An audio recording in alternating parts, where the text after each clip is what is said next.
But, there's still plenty of people playing, Alderman. You saw Lexi, and well, even, yeah, I mean, Lexi's got a bit of the high roll, but she's actually interesting. Yeah, Lexi is, I think, one of the more interesting decks right now. Mm, For sure. Like, I mean, Briar, she's got, and Dash.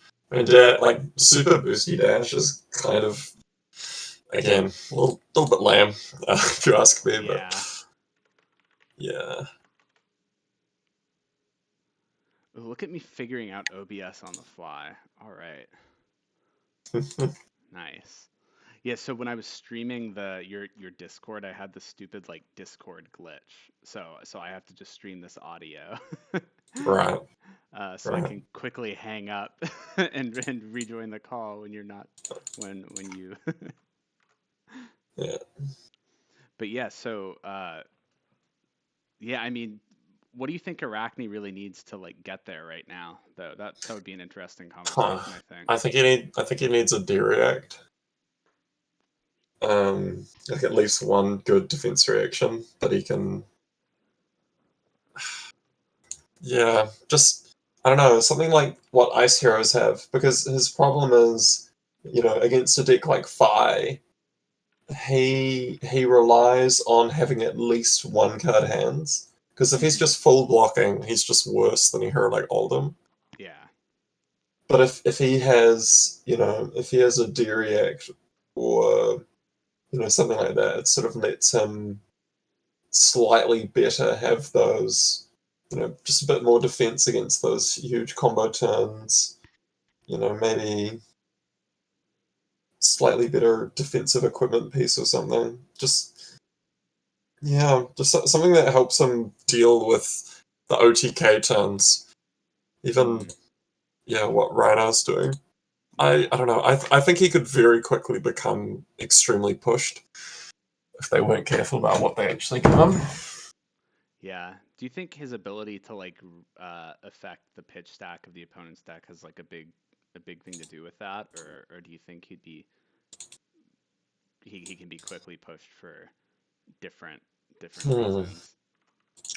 Well, I think the way that he would become pushed is if there's a meta where the ability to defend and use small hands becomes important, rather than, I don't know, we've sort of got this meta where you need to have a better OTK turn than your opponent, Right. and or like with Bravo where you need lots of active disruption, because he doesn't, he has, you can run CNC, take no witnesses, leave no witnesses, sorry, and surgical extraction. That's pretty much it for your disruption. Yeah. I mean, those cards are fantastic, but yeah, just not the level that you need to successfully stop Fi from comboing 20 turns in a row.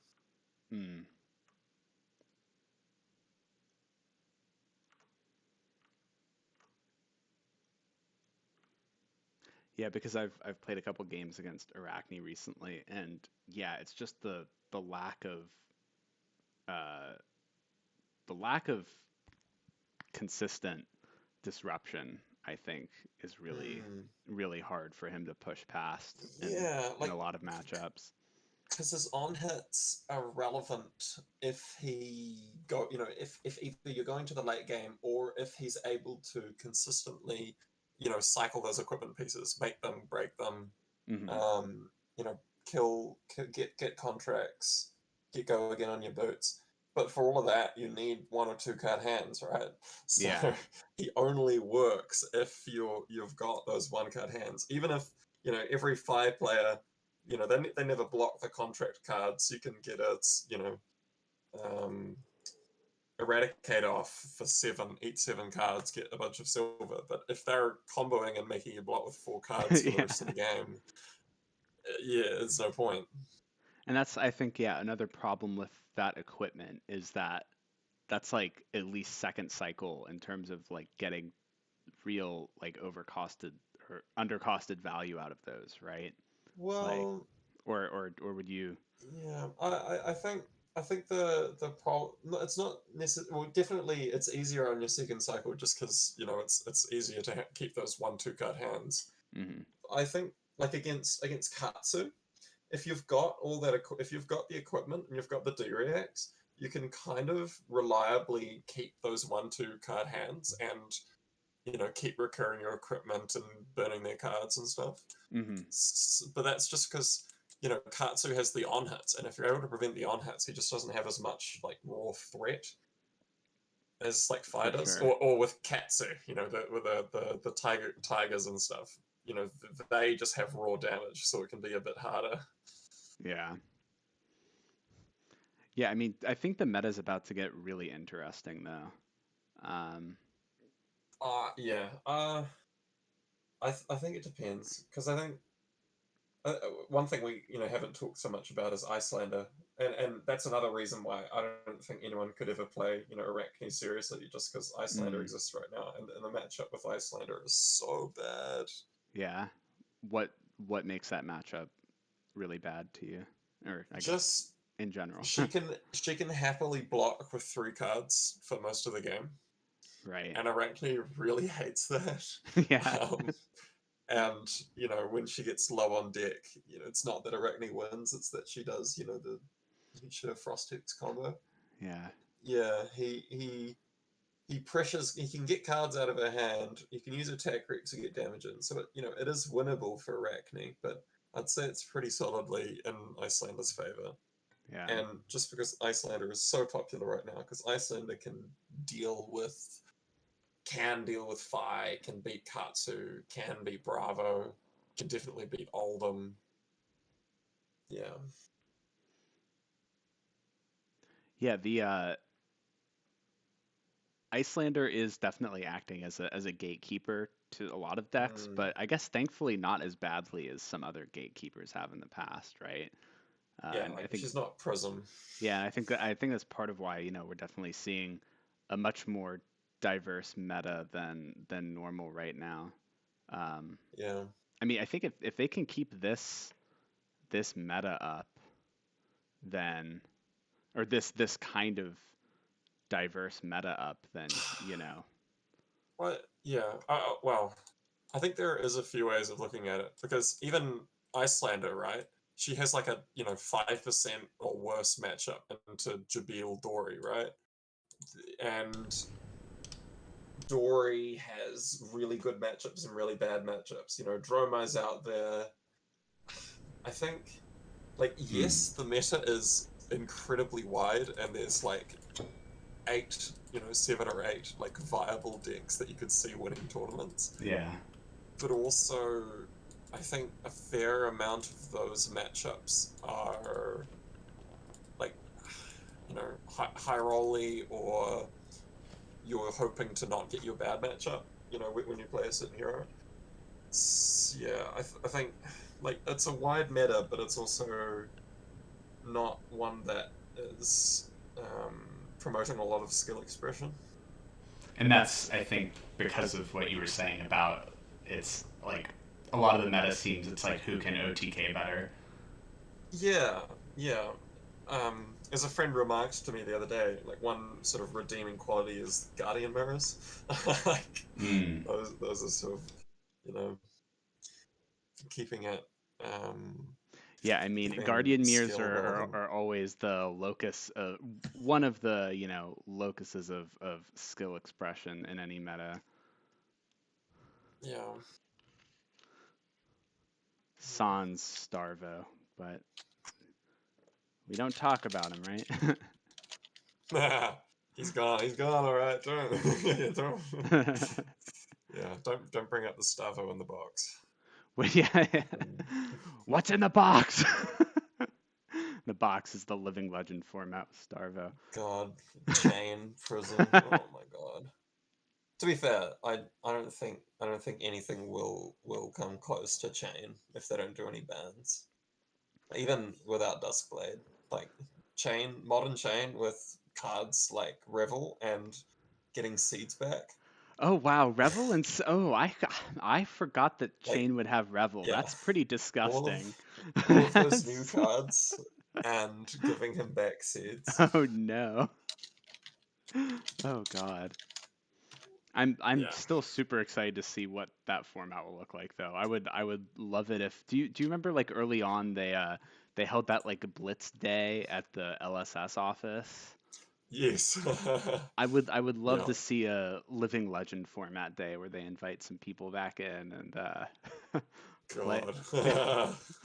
play around with that. Yeah. Jason Chung on chain, of course. Yeah. Yeah. He. That was a wild period of the meta. I was trying to play. I was playing a lot of Katsu. Just aggro Katsu, control Katsu, whatever I could. There was a good bit of aggro Katsu in the Las Vegas calling though that I think Tyler Horspool won on Prism. At least I remember Mm, facing like a couple during Swiss. Not that I was yeah. in the X and O bracket during Swiss for that tournament, Ah, but you know. yeah. Yeah. Like, yeah, Katsu's kind of just kept that place. I mean, part of it's that people don't know how to play against him to some extent. If you haven't played a bunch with him before, he can surprise you. He'll just come But out and wallop you for 25.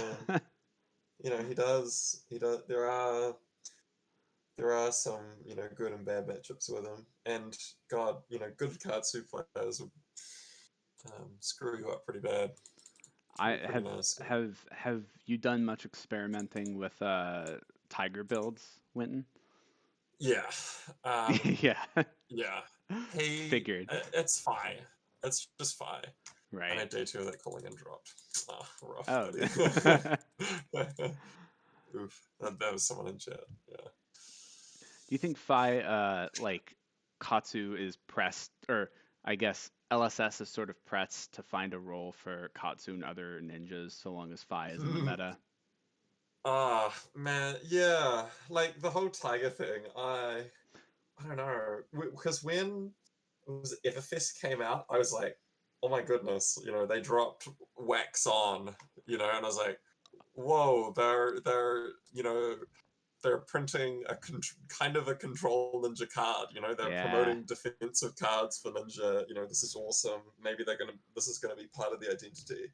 And then the tiger cards come in, and like some of them block for three. Like there's quite a few three blockers in there. Yeah. But the way that deck works, the the sort of to get the most value out of it, you need Art of War and then a full grip, and a lot of those cards, and if you draw a sync on you when you have your combo turn, Yeah. you're it's just yeah, it's And kind of so over and because so you so can is only discard so much. and so I think part of that issue you're identifying there is like if there is still this pressure to have these mega turns for every deck, right? Or at least every deck that isn't like, Bravo presenting on hits and stuff.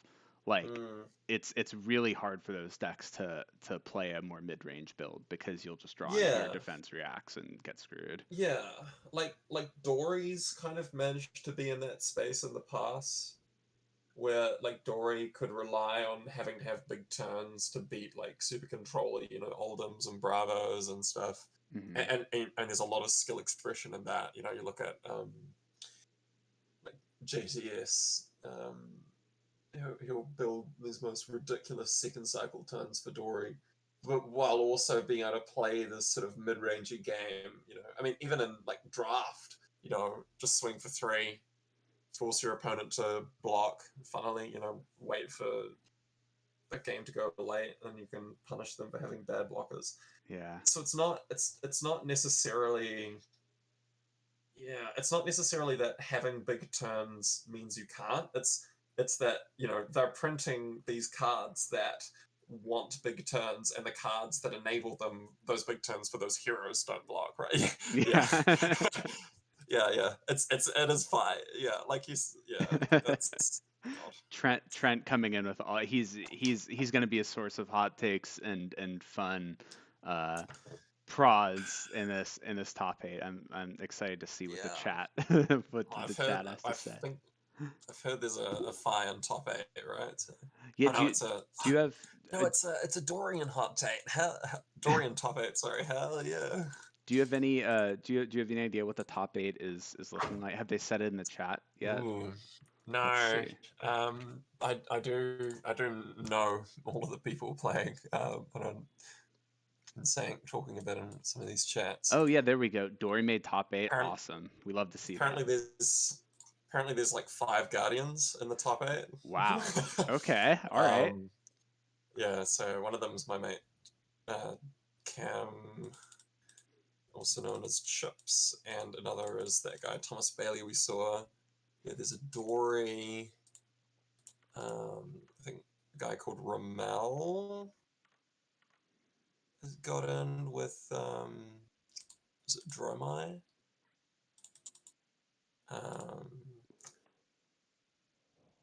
That's My another good friend matchup. Kieran Keychain. Takano got knocked out. Oh no, he did. Damn it! I wanted to see him in top 8. Yeah, he's pretty great. I have no idea what he'd be playing. I expect he's playing Briar. Props to those Briar players that like I have too much attachment anxiety to play a hero that's on like the crevice of going living legend, you know, on the crevice, Yeah. on the precipice. I guess it's also a crevice. Yeah, no, he's pretty hard on Briar. Blessing of Deliverance. What? Fuck, the Guardian mirrors right now, man. Far out. They're so much fun. I went to a 1K in Pennsylvania and topped it the other week, which was fun. And and the Guardian mirrors were interesting. My experience About sorry, continue. two Bravo mirrors, and what they taught me was that the standard efficient Bravo deck came out on top, at least in my case. Royal Bravo is not a thing yet. Royal Bravo? God, yeah, no, I've been out of the meta for a bit. Oh god, I don't even. Yeah, no. About like 50% of my Guardian Mirror experience is against Mr. Cal McCreath. I've had I've had an interesting run of it. Yeah. I mean, you're a battle-hardened savage, only losing that one stream game. Yeah, I do not enjoy rewatching that stream. That was like I just had no practice leading up to that tournament. So Hey. First round I went up against a Bravo and I won with stupid draws and I was like, okay, I'm now learning how to play against Bravo. Wow, this matchup is pretty good. Yeah, and then I had another 3 Bravo games. So I learned the Bravo matchup on the way to top 8. Yeah, I'm super curious to see what this top 8 will be like, though. If a Dromai is in it, that'll be really cool. That's also another hero keeping Fi out of the meta, right? Like. Yeah. Well, maybe it's not. Sorry, not Fi. Sorry, not Fi. Nice. Arachne Right. is what I meant.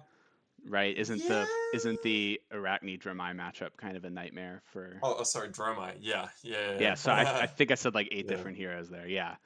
Yeah. The Arachne Dromai matchup is not good for Arachne, from what I've read. Yeah. It is winnable. I think I've probably managed to win like 40% of my games, but this is on Talisha. This is on Talisha. Yeah. So I'd expect to win about 2% of my games against in real actual opponents. Yeah. Yeah, when I saw the Talishar data come out, and I'm like, oh, Bravo has the highest win rate. Time to not take this data seriously. Yeah, no, there's a lot of clowns on Talisha. I wouldn't take anything that happens there seriously. It's the Everfest circus tent out there. Yeah. But that's it. There are. I know some of New Zealand's best players who like to play on Talisha. So yeah, and I play on Talishar sometimes too. So Sorry. Quote, I run the little Bravo on Talisha. I have an 80% win rate into the current meta. Yeah, that's based as fuck. But I don't think that means you can show up to your locals with So the little powerful. Bravo. And, yeah. He's been telling me about how sometimes he'll play, oh, what's that card that gives your weapon +1 if you've dealt if it deals damage, and he comes in for 7 with Anathos after playing oh, what's that card? It's that Buckle? Are you talking about Buckle and Buckle and Blow and no, stuff? no, Brandish. He'll play Brandish Bravo and Oh come my in with 7. god. Oh. Brandish and then just swing for Swing for 7. Wow. Yeah. Who needs tick plating when you can play Brandish? God. Brandish is a pretty sick card. I kind of like think about it for basically every deck I build, because Really, that's cool. I don't know, just it kind of just just the on hits and the one Wait, for, wait. sort of 1 for 3s. Rouse as a belittle target base. Oh yeah, absolutely. I love that. God, I think someone did that to me in a Monarch. That's Sealed. that's disgusting. In sealed? Oh my god. Yeah, why not? The That's awesome. little prism, bro. Don't worry about it. What are you thinking of the Outlander spoilers? I see Arachne, I like ye. I see Yeah. Katsu, I like ye. Yeah. Maybe even Benji support. I think the fat fucking fish guy looks like an absolute chad. I don't know Right? if a few people are really gonna love him. Riptide. Yeah, Yeah. people got on the Riptide bandwagon so quickly, and I was there for it. Trap a real thick trap based ranger, just Yeah. coming at you. I've got one mate he's just an Azalea stan. He's just been on Azalea forever. Doesn't do anything but Azalea, and he loves killing people with traps. And I think we're going to be able to convince him to take up Riptide Oh, to please. bomb people with some traps. Yeah, I mean, I saw a theory that he might be a source for ranger attack actions that aren't arrows, which could be interesting. Yeah. He does have a bow, though. Like, if you look at his art, he does carry a bow, which Oh, looks really? it looks ridiculous. It's kind of out of place. Like, you look at him, you're Yeah, like, he's and then you notice he's actually, in his adult art, he's actually got Dreadbore over his shoulder. Oh, that's cool. Okay, so he's Dreadbore man. Yeah, but it's upside down from the art. Like, if you look at the Dreadbore art, like the bottom bit of the Dreadbore bow is the bit that's like over his shoulder. But yeah, Interesting. the Dreadbore's fucking terrible. So I don't know. Yeah, Like, is he like gonna be like a control hero? Because it's the one that's Ooh. like it's That's D the reacts, no, right? yeah, no D reacts to Yeah. arrows, which I mean, just as a text printed on a weapon in a vacuum, that seems like it could be really powerful. But uh, I don't know if if you're not threatening a ton of well, I guess if you're ranger, you're threatening some disruption, right? But Yes. yeah. Yeah, well, I wonder how long we're gonna be sitting here. He won't Sorry. have Ledger though. That's Won't the have thing. Yeah, won't have Ledger. maybe they're just gonna reprint Ledger as a generic ranger card. Yeah, and he won't have like easy access to dominate Hmm. unless that's his ability. Like, he's not Azalea. He's a big Damn. guy. If any Oh. ranger should get it, he should just Yeah, he's fucking chunky. Yeah, man. I love his young art. He's just a His dude young with a art big is fucking. hilarious. It He's just is got a bunch of fish. He's just a fish. He's just a wholesome fisher boy. Can he have a fish barrel offhand that you load with like 10? You can start with 10 sardines in your fish barrel, and you each. Yeah, he sells fish. He likes to eat fish. He's gotta have had like um I don't know, something Lenny and the Rabbits. I don't know. Like he's gonna have like a John Wick moment where Where someone kills goes his from being pet fish. yes, someone like killed all the fish in his favorite like spot. Yeah. So he went ape shit. Or it's just someone stealing his fishing hole. He's Yeah. like, and that's when I set a bear trap for him, and I've been setting traps ever since. Yeah, because in his adult art, he's a fucking Nurgle cultist. He's got like poison gas and he's Oh got man. corpses all over him and shit. But in his young art, he's just like a wholesome fishing lad. So something happened. I'm also very excited to see what the deal with Uzuri is. Like another assassin is cool. She's got the black tech whisperers. Yeah, and so she's just assassin as an adult, but but she's a ninja as a. What? No, she's an assassin as young. But the point is, as young, she's from Mysteria. So as a young hero, she's that's what got it the was, Mysteria right? border. But as an That's adult, she's got cool. the Pits border. Yeah. Oh. But she's still an assassin though. So now we know the saying, you can take the assassin out of Mysteria, but you can't take the Mysteria out of the assassin. That's not true. They took Mysteria out of that It's the assassin. opposite. Yeah. Yeah. Yeah. I think they did a memory loss thing again. Also, I am very excited to see what Arachne Solitary Confinement is about because Which is a very cool name that makes me want to play him. I am 100% here for my boy Arachne. I love him, or them. Sorry. Yeah. Arachne's been the only hero that's tempted me off of Bravo so far, just because it's a totally different mid-range style, right? I just love the art. Yeah, his art is so cool. Yeah. I need to pick up my cold foil equipment for him. I'm just waiting. I was like, oh, I would like to have it. I'm gonna get my surgicals and my cold foil mask and shit, but I'm gonna wait until everyone realizes that he's actually like difficult to play and kind of bad into this meta, so then they'll be cheap. Yeah. I got a rainbow foil Mask of Perdition, and I was like, why is this variant in here? Give me the damn cold foil, James. Give me the good shit. Give me the good shit. Are you excited for the New Zealand calling though? Are you gonna make your way? I don't even know when it is, so it's maybe. I don't know. Yeah. I don't know. We'll see.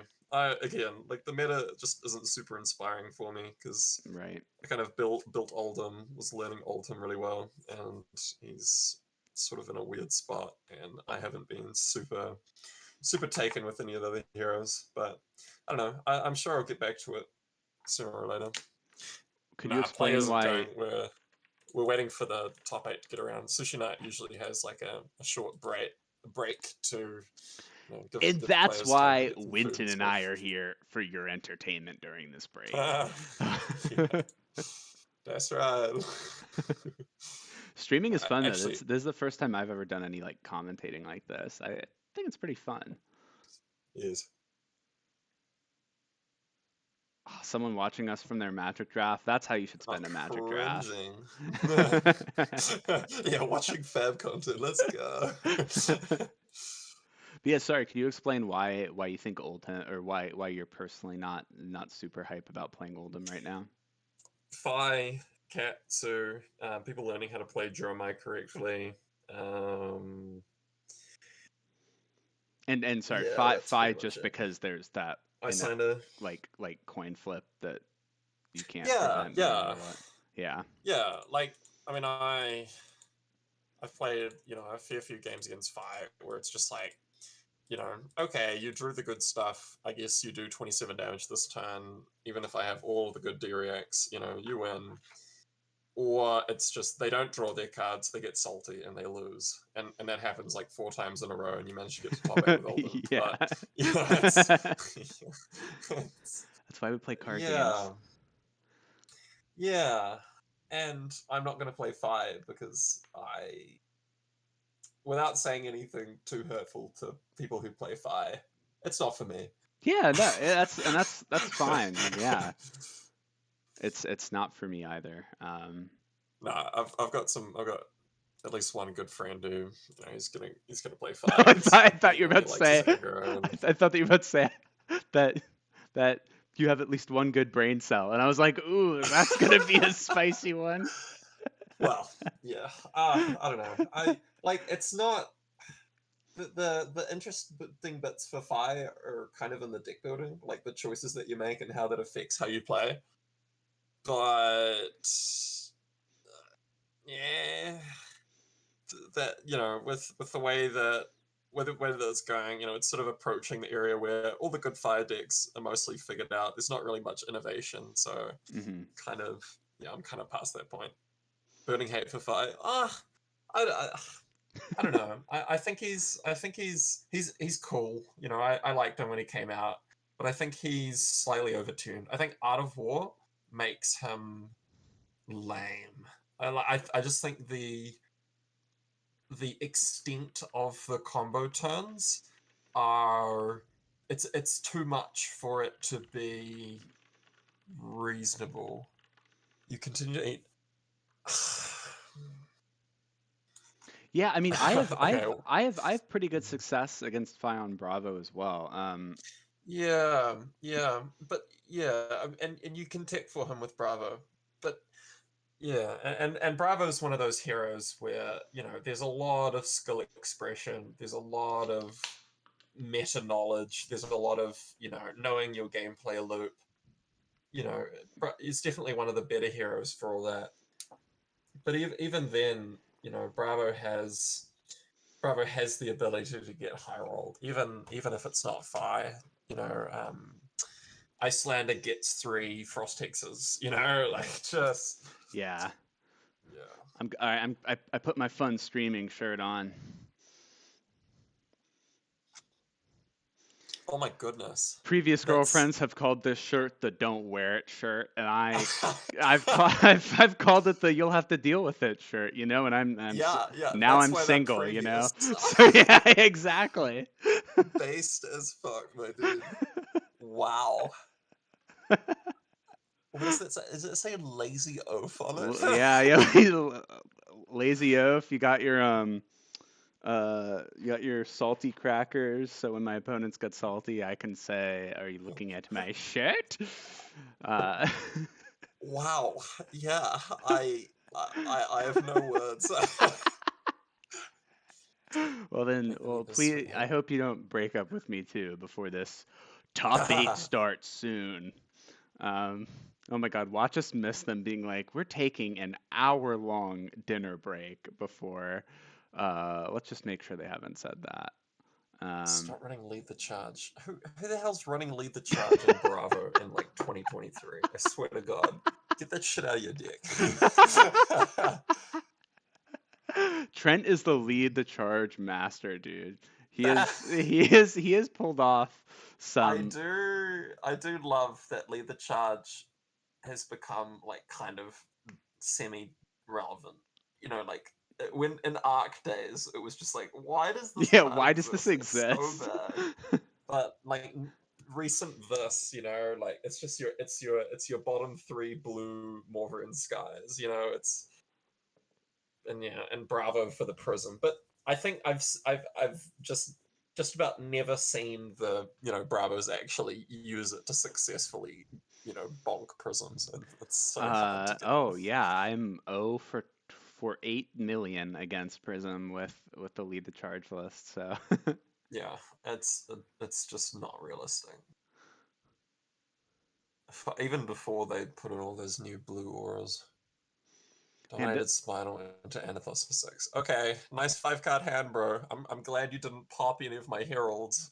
I don't know. Yeah, that's the problem.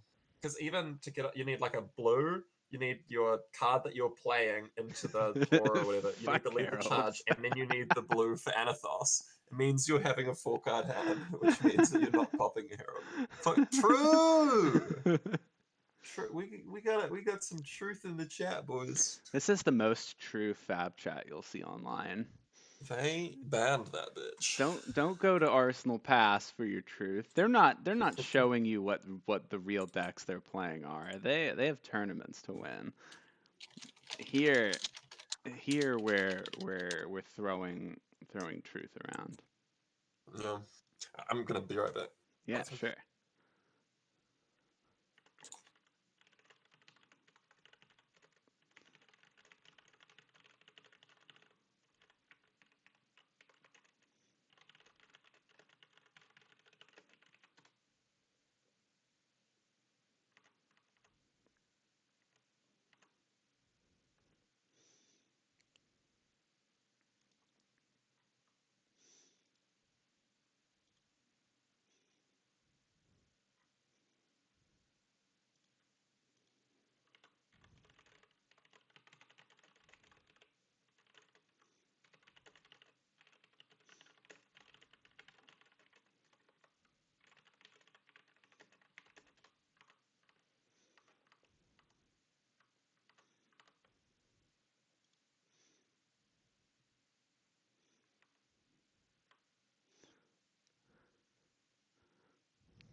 Right, just got an update from some of the boys at Sushi. There's 3 Guardians in top 8. Ooh, okay. Do you know if is Kale playing this one or not? No. Oh, no. No, I don't think so. Cal will be up in Auckland. I don't think he'd be... Yeah, no. He's at a different event, I think. Could you give us a rundown of like Actually, I what could be wrong. the New Zealand geography is like for the FAB scene? Like are any Okay. New Zealand regions known for variations, etc.? Wellington is the one that I know. So basically, the place where I normally play Fab is 2 hours out of Wellington. So we sort of have our own little meta. But yeah, Wellington, there's quite a few Guardians, few Rhinos, some crazy wizards, a few Briars and stuff. But no, a lot of really good players. Like all the people you're seeing today anyway. Quite a few Nats top 8ers and stuff. Up in Auckland, I think the scene's kind of bigger up in Auckland, but you've got people like Kale. God,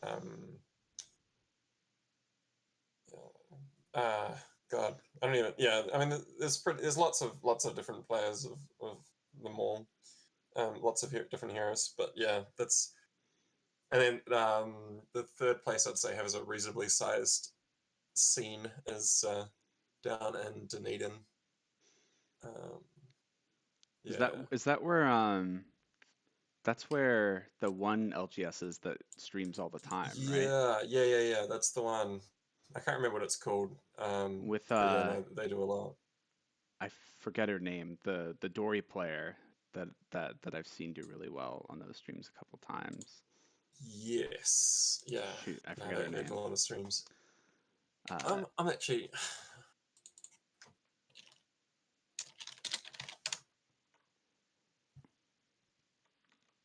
Yeah, I'm just trying to work out whether Kale is in the Sushi Night or not. He's in the Bravo chat saying he's getting work done as he is wont to do. Yes. Beat up a Levia.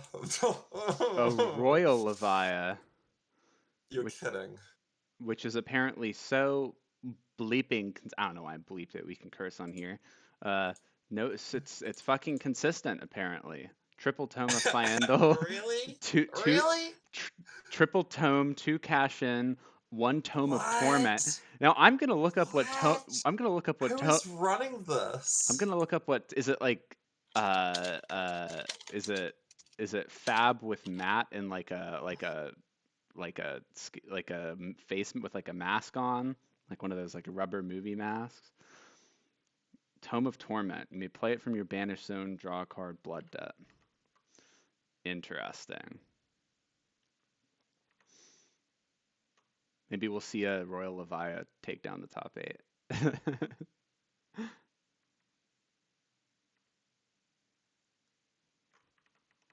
Ooh, did my... London. I think it is Auckland. If it's Sam Payne, I haven't known him to be a Wellington player, unless they've come down to Sushi for it. That's awesome. If Royal Levia becomes a thing, that would be amazing. Sounds like it is. If Kale's giving it respect, and if Sam Payne's playing it, I believe true. it. Oh my god. Oh, oh wow. Yeah, that's fascinating.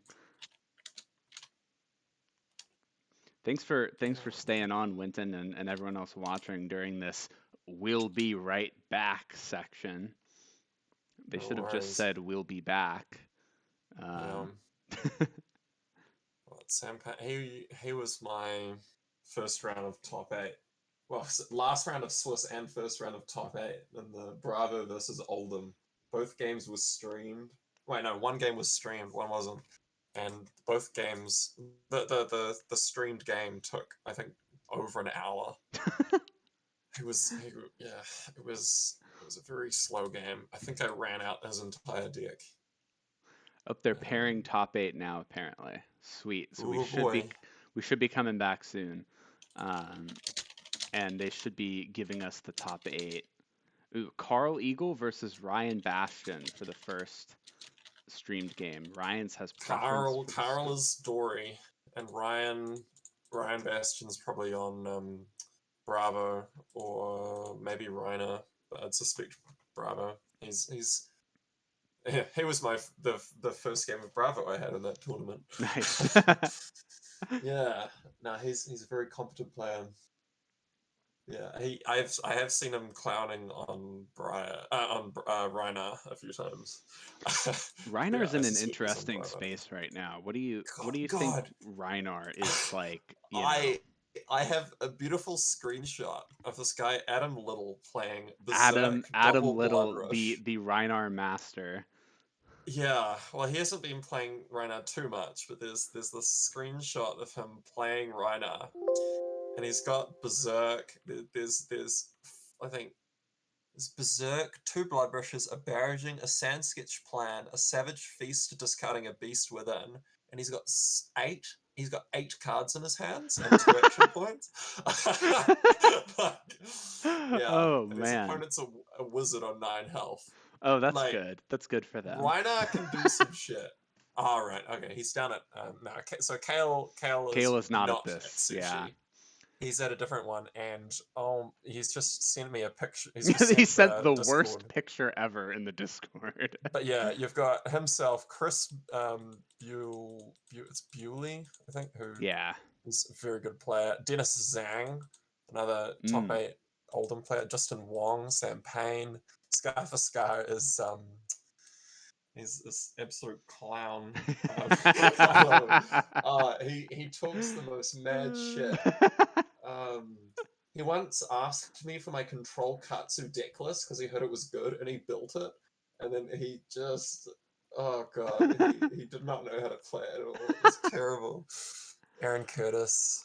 All right, we are back for this top 8 though. Sushi's up. Oh, and it's Bravo versus Dory's. This is an awesome one to see. This is gonna be such a great game. Hopefully, really good Bravo, really good Dory.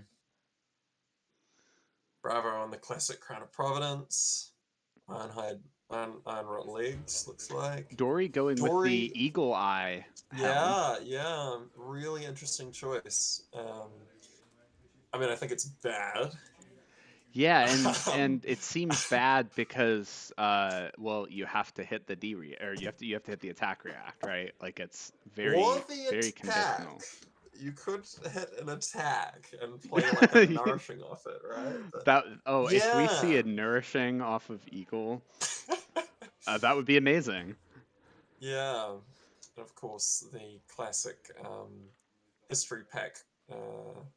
Courage. Yeah, courage of Courage Glacier. I was of gonna say white Bloodshot border. Skeleton. But she's Yeah, yeah, which is a really interesting choice against Bravo, because courage, you have that bit of extra armor, but it's sort of saying, I'm not relying on shunts. I'm not relying great on point.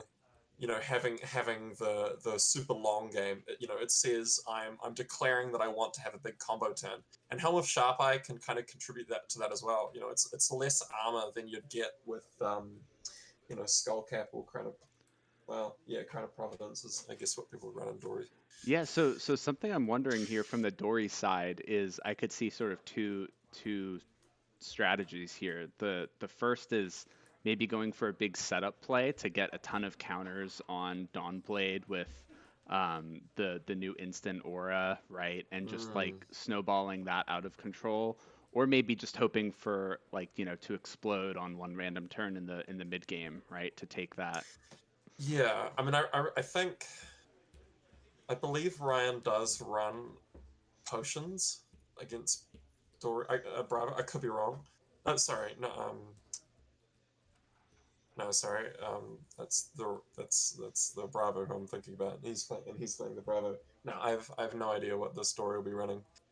We have the top eight. Yeah. We have Oldham, Lexi, Bravo, Dorinthia, Dramai, Phi, and Briar. Ooh. That's a pretty good top eight to me. Oh, Kieran got in. Nice. All right. Yeah. So that's Kieran Carnegie, the Barefoot Wizard. The barefoot wizard. Oh, I have a great story from San Jose Calling. My friend was playing Icelander against, I think, someone maybe from Hong Kong or Taiwan who didn't speak much English, so he was communicating with Google Translate app, right? And he was playing Bravo, I think. And after my Yes. friend on Icelander won, the guy hands him his phone and on his phone was written, "My deck strong, but your whimsical magic stronger." And and and I think that was a beautiful moment for everyone. Man, FAB just has the best community. Oh yeah. So yeah, the helm and the courage. I mean, so what that does tell us though is that the Dorinthia is going to be going for a big explosive turn, maybe trying to stack a Yeah. lot of counters on Dawnblade and hoping the Bravo can't prevent Well, the hits going yeah, forward. it's about that. It's about the glistening and the supremacy, right? Glistening, right. Like this can be a second cycle. This can be a setup and have the courage for that big turn thing. But that's like crew. That's for like crew. Post Monarch with Terra Sunder and stuff. Bravo is just too fast for that. You can't just take the entire game and block out. You have to be taking damage, and as the Dory, you have to be taking damage to hold hands to force them to block a bit. Yeah, for sure. Yeah. I don't know. I never played Dory much post Monarch. Yeah. Dory can be really scary. The new instant glistening can Oh, really punish you Iron for Song taking Pride. that. Or right. Iron Song Pride can really Yeah. punish you for taking that Oh, first sword attack, right? it's disgusting. And I think that was I can see partially what that Dory being needed, right? insane. Because like Oh often, yeah. Oh yeah. against Dory, if you learn how to block against them, you No take the first, blocks. yeah, no, none on the first one, and then they come in and give it a counter, and now you're stuck with a very awkward second block scenario. I could see Iron Song Pride doing a lot of work in this matchup. It But yeah, it the glistenings. it really does because it turns like half of Dory's attack reacts from Dawnblade's coming in for 6 to Dawnblade's coming in for 7, right? Yeah, So but then again, because he's running slightly fewer equipment than you know with the Helm of Sharp Eye rather than something that gives you a. It is a one block, right? It's a battle 1/1. yeah, You could also see things like Tear Sunder or Crippling Crush or even like a Pulverize or Spinal, obviously. Bravo can do a lot of work here to completely shut down anything Dory can do. Did someone in the stream chat just ask if I was in top 8? There isn't another Thomas Briggs who plays Bravo, right? It might have been thinking of Thomas Bailey. Oh, okay. I was like, I wish I were in New Zealand right now. In fact, every day I think I wish I were in New Zealand, but Yeah, bro, come on over. I'll put you up. I would love to. We'll do the stream on person next time, bro. That would be awesome. What time is it for you guys? 8:18 p.m. So very reasonable time, at least here on the West Coast. It's getting a little late for our East Coast friends, but.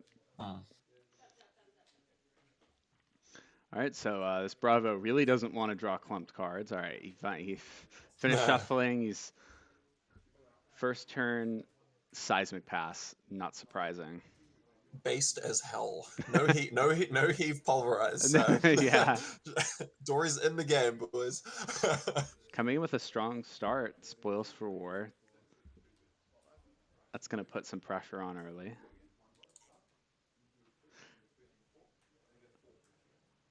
Something that's really nasty are spoils Iron Song Pride turns. Yeah, fuck man. When they printed spoils, we were just like, holy hell, they're really making Dory better. That was scary.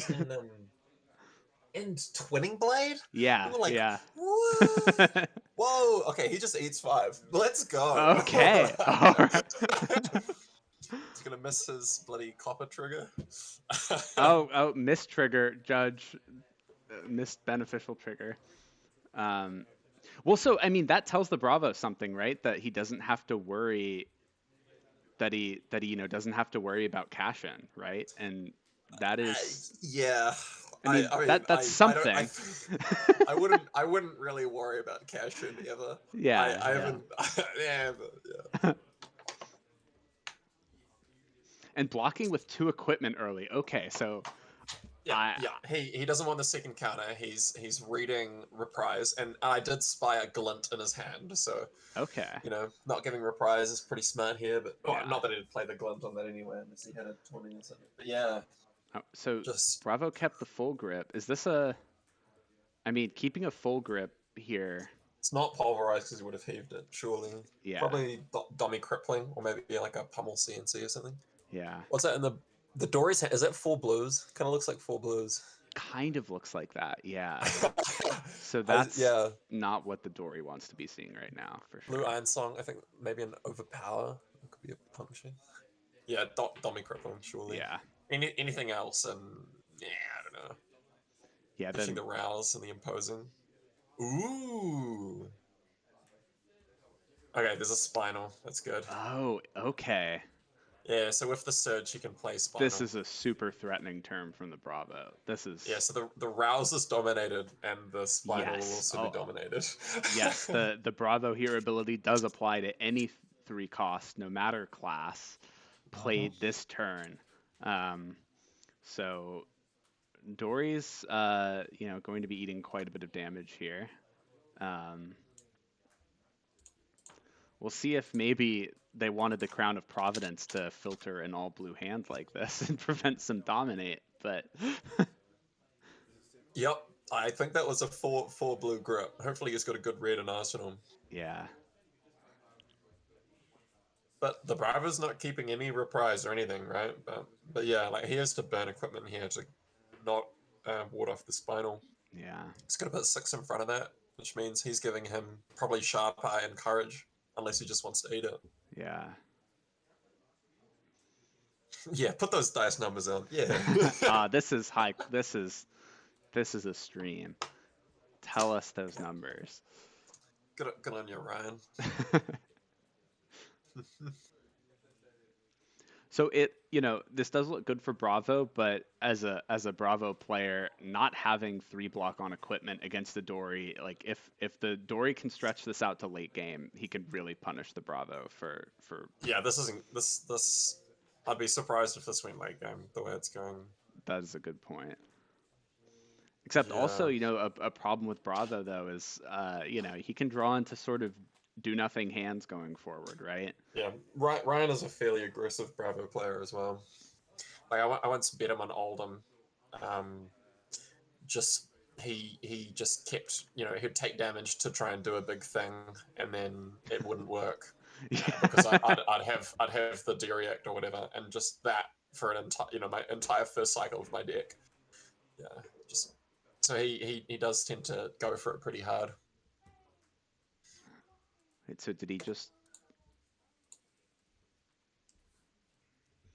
Take 3 off. Yeah, take 4 off the rouse. Take 3 off the It looked like he only blocked spinal. for 5 there, though. No, he blocked 6. 1, 2, Okay. 3. 3 off the Iron Song, and he put Boots and Courage in front of it at 6. Oh, I thought Courage was a 1 block for some reason for a second. Put 6 in front of it. Stop the crush, and then comes in for 3. Dual Blade for 3. 1 card in hand. Yeah, this is a no block from the Bravo. Baiting out the glint. Oh, that's harsh, man. Oof. Yeah, no blocks. Doesn't have to give a fuck. So I guess pitching a blue. He's blocked with 2 blues. There's no threat behind it. Even like a glint there. Yeah. Dummy crippling. Yep. Oh no. Okay. This is going the way Bravo wants it to be going. Yeah. He burned all his equipment on a spinal, and then only attacked once. Yeah. Like you just eat it. Or for, well, he couldn't exactly block more than he couldn't exactly block more because of the dominate, but you don't have to lose equipment on that. You can, I don't know. You keep your equipment for this. Mm-hmm. Yeah. And hey, I mean, this is, well, I guess it's not. Is it his turn 3? No, Bravo started. So he wouldn't have Tunic for shunts up, but yeah. I don't know. Do people still play like Tunic for shunts against Bravo and Dory? Yeah, I've had that played against me. Shunt is, I mean, especially powerful against Bravo if you're drawing the game out late, because like think about the amount of dead cards that the Dory's had so far, right? Yeah. If he's had even pitching to play shunts, it's way better. You still have all your equipment. And that is like, even though Courage of Bladeholt has that 2 temper, Fyendal's with enough shunts is the more defensive, more control-y option, despite having that greater block on Courage. So we'll oh my see. God, no, no, this game's over. Giving up. And is he gonna pitch for a shunt from hand? So nah, he has a fate, which is nice. Yeah.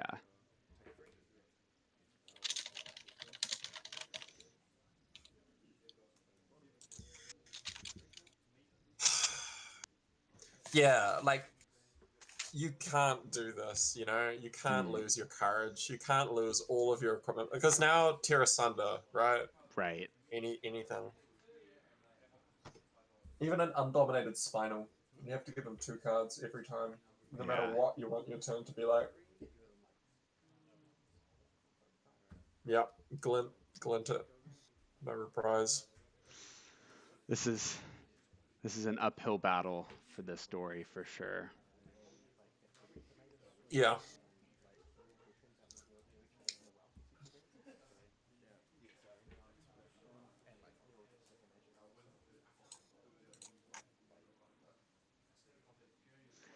And I mean, if this Bravo is running 0 cost D reacts into this, which I think he should be, I've had a couple blowout turns where they'll Iron Song Pride and you just respond with, a D react. You only need a few sinks, or even like the blue unmovables or staunches can just blow them out, because they sort of can count on you not having it because they want to go full aggro. Yeah. I'm sad we're not going to see that Royal Levia in this top 8. Man, that would have been spicy. But we have a Lexi, a Briar, Phi. It's a very diverse top 8. So. Oh yeah, really cool. I almost wish we were watching the Lexi versus Fire game. But probably, especially because it's John.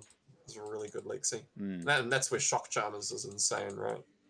Shock Charmers is one of my favorite pieces of equipment. Yeah, it's super cool. So it gives him the counter. But then Yeah, again, you know, if he it's 'cause comes back he's with like got a he's got spinal Dolby or crippling or dose. yeah, Yeah. yeah, with that, Yeah, he there you has, go. Yeah. And like, because in his head he'll be going like, "Fuck, I can't believe this Bravo's drawn, perfect hands." But you would have hit, he kind of gave it to him, right?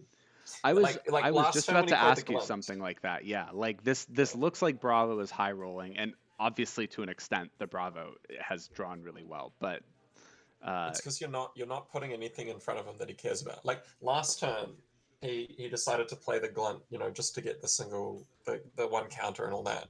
But the turn before it, he could have done the same thing. He could have played the Glint. He had a single card in exactly. hand, and it would have made it kind of worth it when he'd, used all his equipment to block out the spinal, and then Yeah. he doesn't quite have the equipment to get the Oh, so he loses a counter off on the red. cripplings. He lost a what's the card? So is it Gives +3 go again, or and route? then if it hits go, well, Yeah. the route and then the red Warrior's Valor. yeah, red Warrior's Valor was also discarded. Sheesh. So that's not good. Ooh. Yeah. I mean, so he's got no cards in hand now? Correct. Just pitching the red? That hurts.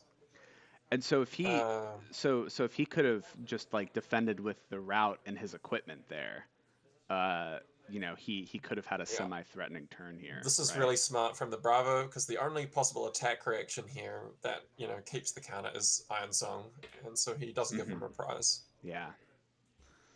So that's one attack coming in no matter what. And I mean that's the kind of blocking that like experienced players can do against Dory that really makes it hard for Dory to, Yeah, get rid of the counter. be too tricky at the end of the day. Come back with a big bonk. And you've got to give them 2 cards, which means that your turn sucks. Yep. Because you've got no equipment. Well, you've got 1 equipment block left. And he's probably drawn a D-React or something too. Yep, no, there it is. There's a fate in his hand. Yep. There's a fate right there. Yep. That's just how it goes sometimes. That's the power of CNC. Well, okay, it's not the main power of CNC. It is a power. It is one of its many powers. And he just eats it, loses the twinning. Ugh. Absolute shambles. Bravo Arsenals. Yeah. Blue overpower. Good card. But yeah, keeping a grip of 3 cards and is a Glint. He just doesn't need... Even if he had the pummel there, he didn't even need to play it. Right. You just hold the pummel. I mean, you probably do play it, but you don't even need to. Yeah. So here's some updates on the other top 8 games. Chips Bravo 30 versus Rummel's Dramai at 21. Phi 29, Lexi 26, and Oldham 26, and Briar 25.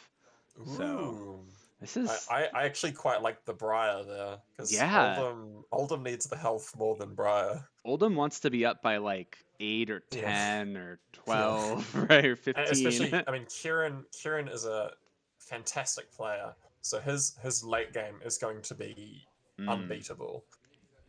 So it's a good thing that the Oldham's got Kieran, pretty low on health if he wants to beat him, because you're not going to fatigue Kieran very easily. How do Briars avoid that fatigue? Rites of Replenishment, even just one of it, or like a single Evergreen, that will win the game. That is enough. Interesting. Yeah, especially in the hands of someone like Kieran, and hell, anything that grabs back Mount Heroics. Right. 4 heroics is in fact different than 3. It is. Yeah, I've had a game where someone played about 7 or 8 Mount Heroics against me. Oh my gosh. That can get pretty nutty. Why were you letting them do that to you? So I'm blocking out, man. They're at like 30 health. What am I gonna do? I won. I won, but That's. I, I don't believe you. No. I did have a good time. Well, it's because they're playing heroic and then they're playing like a blue one Ooh, for 3 or some shit, we right? have a extremely not effective time snap potion in the hand right now. Well, I don't know. I mean, I guess if he blocks out It's and like I plays the said. time snap, I It's don't like I know. said. You can't block out Bravo these Right, days. You right. you don't get. They don't give you the time to do this. Oh, I'm gonna block and then set up. It just doesn't work. Especially not when you're playing Courage and Yeah. Sharp Eye instead of I, Skullcap I or don't think I Providence. don't think I've seen a shunt even be pitched. Nah, I could have missed it, nah. but yeah. Well, he's not running. He's not running too. I Right. suspect he doesn't. It just doesn't There we have go. a. I Another sus crippling. third crippling. Not dominated, but yeah, off only 3 cards. Still has to give him, he has only one block on equipment left, so this is another 2 cards Yeah. plus, or wait, three, I guess, right? Unless he has a D-react. Yeah, and like the Bravo's stack is almost non-existent. It's just Terra Sunders basically, but you're not. It doesn't matter. It Yeah. doesn't- yeah. What are we looking at? We're looking at Time Snap. Is this singing? Yeah, I can't quite tell. But yeah, the time like this Is is it where is it Dory's is at. it Like is it strange to run time snap without the tunic shunts? Like, is that weird at all, or yeah, well, there's 2 cards in hand, right? that's Is that's is that's is brutal. Paul. This is such a brutal spot. I mean, I'd even suspect it's just going to be Sigil and like Arsenal or Spinal or something. But yeah, I wouldn't. I don't know. These days, I wouldn't run shunts without Tunic. Right. That they seem. So he's actually got 8 there. He's So if there's no saying, reaction, yeah, he's saying, I'm gonna make you have the pummel. but there it Then is. he has the pummel. Takes 7, goes down to what, like 9 health, Yeah, discards 3 cards. discards 3. Oh man. Yeah, yeah, yeah. And this is just because you're not threatening the Bravo, right? This is just because the Bravo can have 5-card hands Yeah. and completely block you out with equipment. Yeah, yeah. And it's not like the Dory is doing stuff that's explicitly, like necessarily wrong. It just doesn't really work into this kind of Bravo. Hmm. Right. The equipment suite brought in, and I think the way the early blocks played out Well, yeah, into. there were just a couple. Okay, well, okay, it is that they were playing wrong. There were just a couple serious misplays. You know, taking Right. blocking out a Spinal to then not use the go again, Right. having dead cards in hand when, and then later committing, the glint from Arsenal when you could have done it on an earlier turn. Drew Yeah. more cards, blocked it, either blocked out more or had more damage on the board. Maybe get another counter. Maybe it's slightly harder for them to no blocks it and justify, taking damage to play stuff like the CNC. Yeah. Yeah, just I think possibly just a bit of an inexperience in at playing versus Bravo on the Dory's part.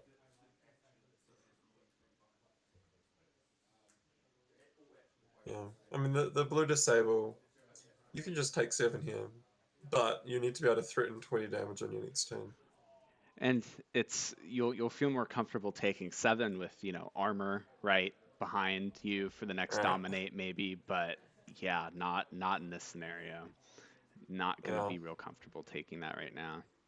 yeah. A surge did not pop this turn, correct? So there's no pummel No, so threatened here. he's spent all 6 of his resources. Yeah. Surge disable for 5. Yeah, and he's got 2 equipment blocks left. He can happily block out a Dawnblade, Yeah. for like 4 or 5 or whatever with a spoils or something. Is this where we And he's got see 17 health. lunging press just ruin the story's day? No. Is that a blue puncture? Interesting. Something else? Yeah, no. And that's just losing, right? Like Dory can't do shit with 2 cards. Yeah. Can't threaten anything. Pitching the Glunt, yeah.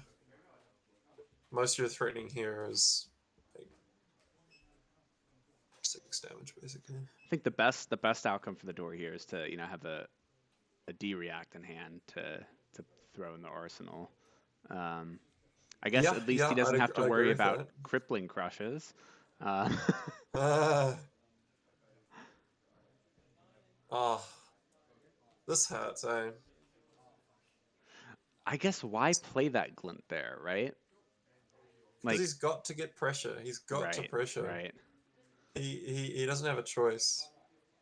He had it before, and he should have just played it earlier instead of waiting. Oh, yeah. See, even just the blue unmovables or the blue switches, like I said, they just completely shut down the Dory because they count on you not having it.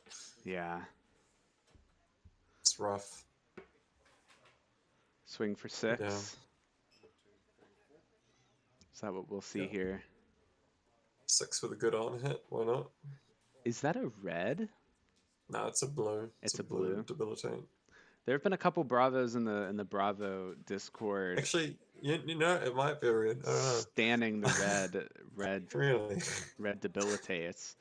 I'm not a fan. I think that red slot is really tight, but I mean here we're seeing, two card hand coming for if this 8. If this is a red, this is fucking ridiculous. Yeah. Like, this is stupid good, but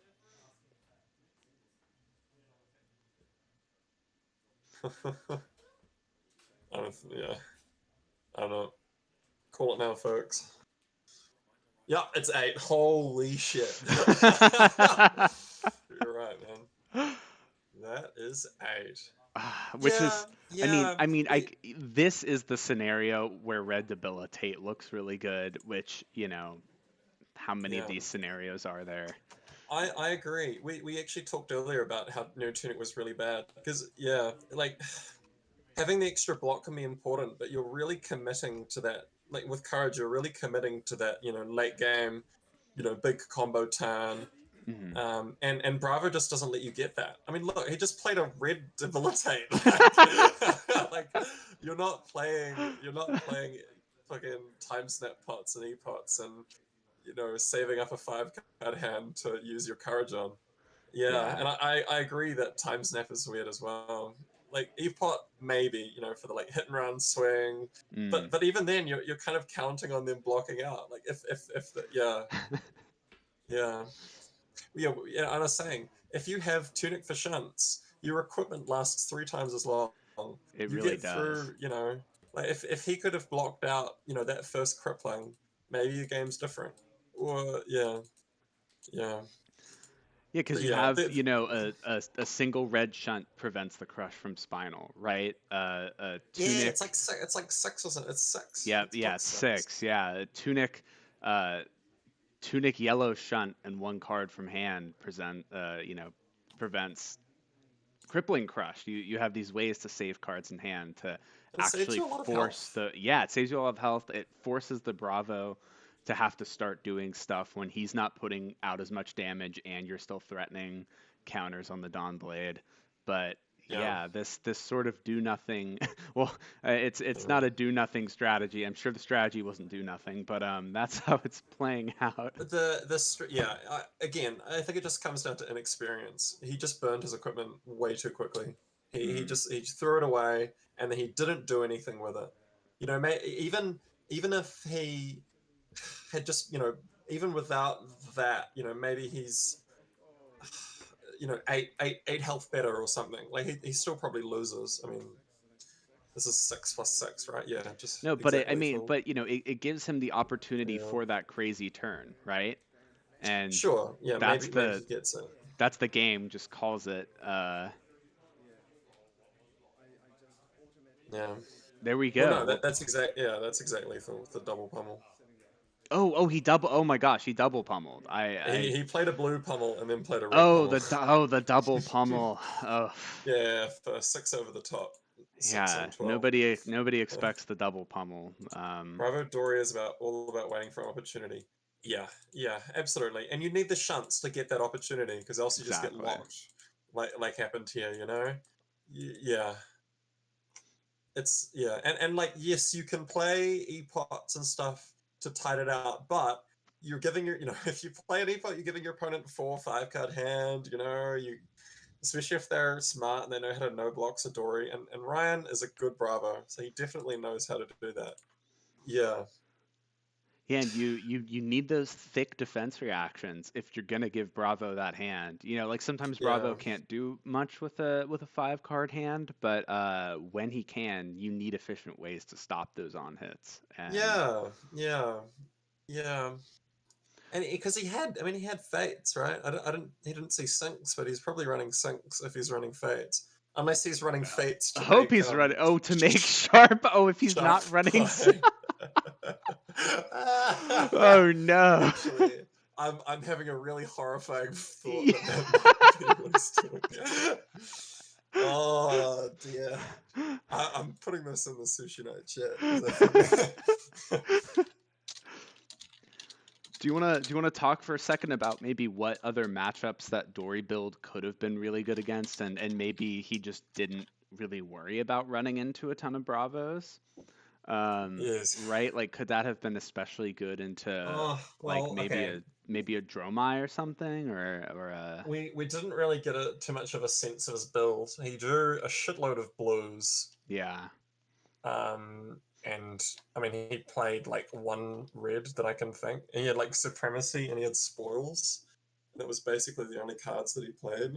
Like, And like part of why I love Fab compared to other card games is because like even though he drew a lot of blues, we did see with if his blocks had been different, there would have been ways for him to leverage his better hands, later yeah, on. yeah, yeah. Like, he pitched 1 glint. Yeah. But I think he might be targeting Icelanders. Dory with Jabil is ridiculous against Icelander. Sorry, J what Dory with? Jabil, the Spellblade. It's the Oh, one. It's like Jabil, right? on hit make a null rune 1 Is that Spellblade 1 thing. is that good? I Oof. heard of one Dory in the tournament I played in recently playing Jabil against Icelander. I do not know Yeah, how that so works. one of the people I talk with is this guy JTS. He's a New Zealand player, and he's been playing a bit with that. Won't say too much, but yeah, I've want to give seen away Jabil, his secrets. I've seen Jabil do pretty good against Icelander. It's another reason to play Dory. Obviously, Dromai is pretty good for Dory. Oh, do the dragons give counters? Mm-hmm. Oh, yeah. Oh, that is good. You Yeah. better believe they give counters. You best believe it. They don't give counters with glistening Steelblade, which is a good thing. That would be. But they count as hitting for all, most of Dory's stuff. Mm. Yeah. Dromai can win. Because, you have Heralds, Dory doesn't have any pops. You have lots of D-reacts and stuff. But it's really hard. Yeah, so yeah, Dory's favored. Mm. What else? Dory versus Phi is a high roll, of course. Do you get Supremacy? Do they get, Art of War, Spread Flame, hijab, whatever? Yeah. Yeah, I'm curious. Did they say what the brackets were? No. So I'm curious who this Bravo might be playing. Oh, actually, I guess it would have been Oldham versus Bright. Yeah. I'm actually not sure how the second round bracket will work. What are the matchups that you're hoping to see, though? Okay, well, the Bravo won this one. I guess obviously we're hoping that the Lexi wins. No, no offense, Fi. Yeah, I'm rooting for John in that. Lexi's just cool. Lexi is one of the coolest heroes, I think. I think it's really awesome we're seeing Lexi come up again. Yeah, I think her only problem is that her blocking is just really like Yeah. she Oh, just doesn't have so interesting blocking the decisions. Briar is at 1 and the Oldham is at 8. So Woo! Yeah, good stuff. and then the Lexi is That's what the beating older wants to do. Fi 7 or John Lexi Wow. beating Dave Fi 2v7. I wonder if Yeah, I believe it. John is a very good Lexi, and he's got the tech for 5. Chips Bravo versus Rommel, 3 versus 6. Phew. Oldham could be in a rough spot there. Depending on where the tempo is, that could be so bad for Oldham. Like against he's out of the Briar. the Dromai. Or sorry, so 3. the Bravo. Sorry. Bravo. Yeah, Bravo versus Dromai. Sorry, not for the Oldham, for the Bravo. Being at low Yeah. being at low life versus Dromai's Bravo is not a fun place to be in. No, it's worse than Oldham. Yeah. You don't have shield. Yeah. Bravo. Beat up the Eagle Eye Dorinthia. Yeah. Eagle Dorinthia. There's so much stuff like with. The eagle has not landed. That was all I was gonna say. It was gonna be a stupid joke. No. Like cards like Stroke of Foresight, Eagle Eye, Helm of Sharp Eye. Sorry, it doesn't even say eagle in it. I don't even, why do we say eagle? Because there's a bird on the helmet. It's Helm of Sharp Eye. And what's it called? United Decree. Like, what the hell does United Decree do? I remember that's from Crucible, and it's the people with the swords. It's a 2-cost. It's a 2-cost yellow pump 3 attack reaction. It says, look at the top card of your deck. If it's an attack reaction, you can play it. This chain link. Oh, it's really bad. Yeah. Because maybe that's what the E-Pod is for. You're paying 2 for a 3. You're paying. We saw Time Snap. I don't know if we saw E-Pod. Oh, right. We didn't even see the E-Pot. Yeah, there's got to be a warrior that like works with opting or top decks or something eventually, because else these cards are so bad. I've got a lot of first-hand fucking United Decrees. I'm gonna foil it too. Yeah.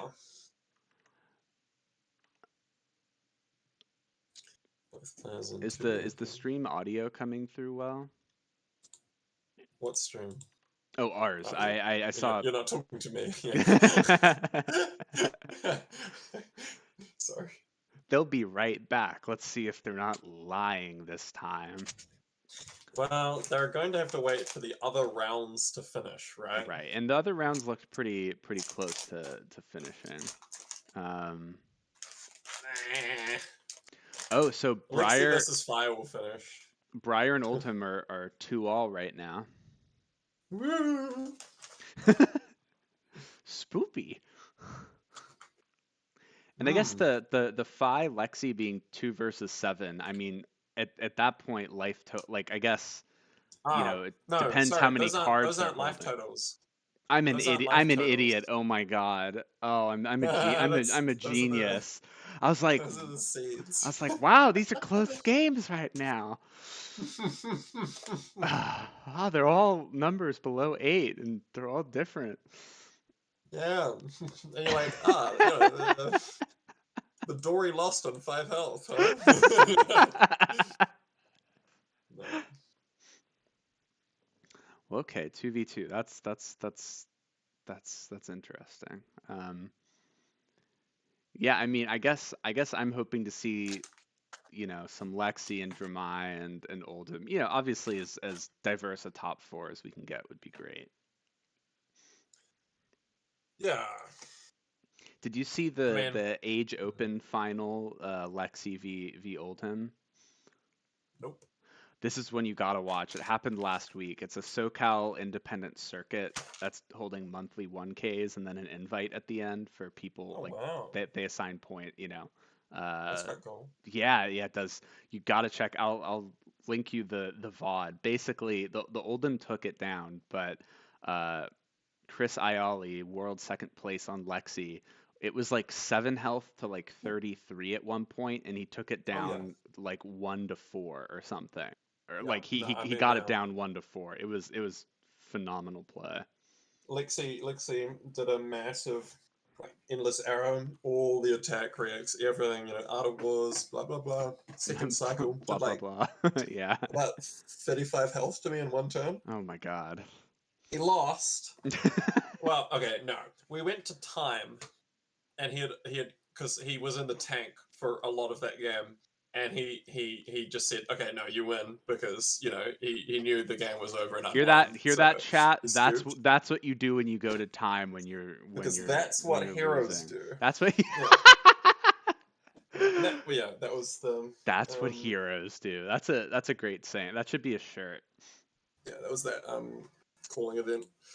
Um, God, I wish that game had been on stream. That was so good.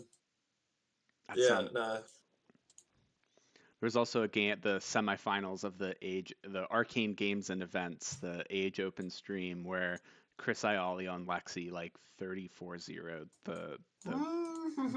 the Briar player because it was just, turn after turn of all of the on hits. yep, yep. And You don't get a turn. You don't yeah, get a turn. You yeah. don't get a turn. Yeah, fucking Lexi. If Lexi was too much better, she would just be the most unfun hero in the game. There's a few heroes like that. Kano. Kano, I hope, yeah, as many have said, I hope Kano never becomes the best hero. There was a period when he was just the best hero in Blitz.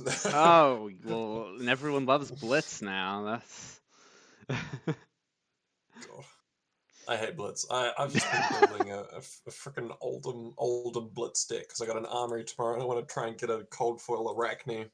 nice. I took down an Man. armory two weeks ago and got the cold foil Arachne. It is I think one of my favorite cold foil heroes. Yeah, I really want one, but I've only been to one event with them, so got to try hard it with a Oldham Blitz list. Just bring Bravo Blitz, man. Heave pulverize turn 1. That's all you need to do. Ugh. I don't know. I'm not. Okay, well, I could. But I don't know, man. I feel like I'd lose to Oldham. Yeah. Well, that is what happens. Or Chains, I guess. I keep forgetting Chain is in Blitz. Blitz is so weird, man. I don't. I liked Blitz for like the 2 months where this was really good and still legal. And everyone It's fucking still jumped on legal. this. Yeah, and now I can't play this anymore. I fucking ruined it. I fucking took down armories with fucking old school OTK this, bro. Oh, That was my jam. Skeleton. No. Skeletor isn't old school. Ooh, That's old school. Monarch is new, all right. Oh, right. I thought that was wait, no, that was Crucible. Yeah. No, but the Skeletor Sonata Oh, is the right. new one. Yeah. Kieran And it, Kieran won on Briar. Let's go. hell yeah. Glad And we're seeing a Briar. They fucking print, Revel, Shrill, all that good stuff in the same set. And then for like 2 months, one skirmish season, Viserai is the most fucking cooked deck That was in so good. existence. That was ridiculous. And then it won like every event, and then it got banned. Fuck you. Yeah. Magic Sword Man, too good.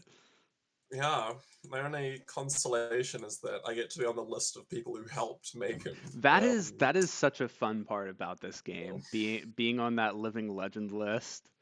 Yeah, Yeah. it might be Blitz, but you're on a list. Okay, so they're waiting on Bravo and Yeah. Dromai. That could go on a little bit. I hope it finishes up soon, but Yeah. Oh, I gotta go soon. Shit. oh no, I'm gonna Yeah, be actually, I should go now. shit. Well, Gotta go make dinner. thanks for tuning in to this one game, man. Oh, well. Good luck, bro. Have fun. Yeah, man. Thank you. So yeah. Talk to you soon. And just like that, I'm alone again. Womp womp. But that's okay. We will persist through the isolation. uh, let's see. Let me try to find someone else to hop on here. Let's see if anyone else wants to do that.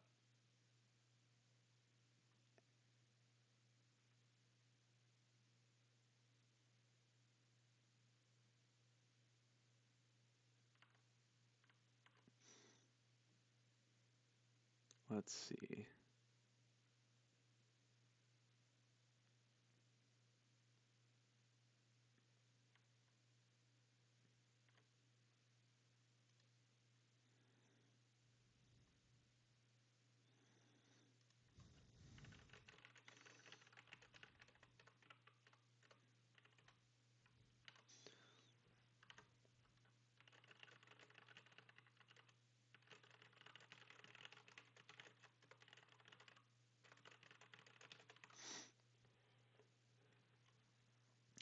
Back to 14 viewers. Wynton had to go make dinner or something. He couldn't handle the long stream. No, Wynton was great. I hope I can cast again with him sometime. That was super fun. He's Wynton, in case anyone doesn't know, is one of the best Oldham players. I think he was the best Control Katsu player when that was viable.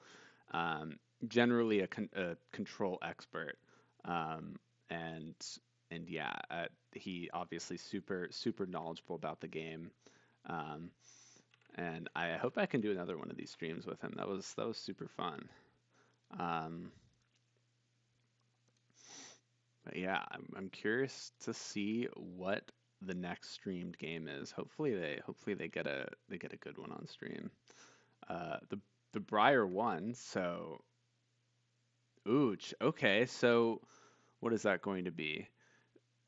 Bravo versus Lexi. Okay, this should be a fun matchup. That's going to be next on stream in a second, I think.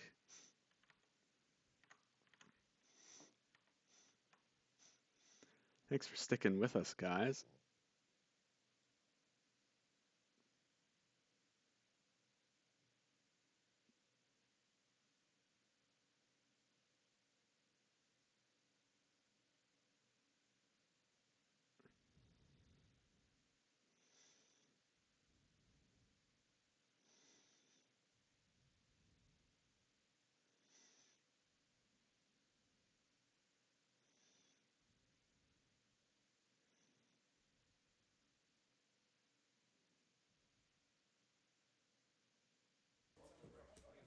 And we're back.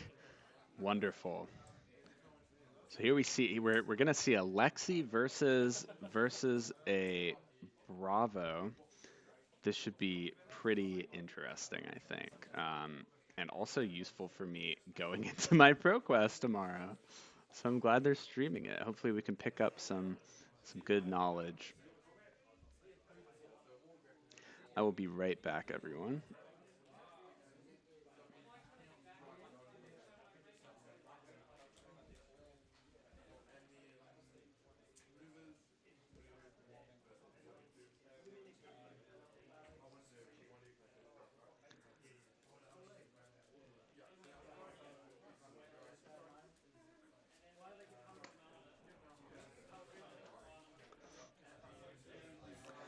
I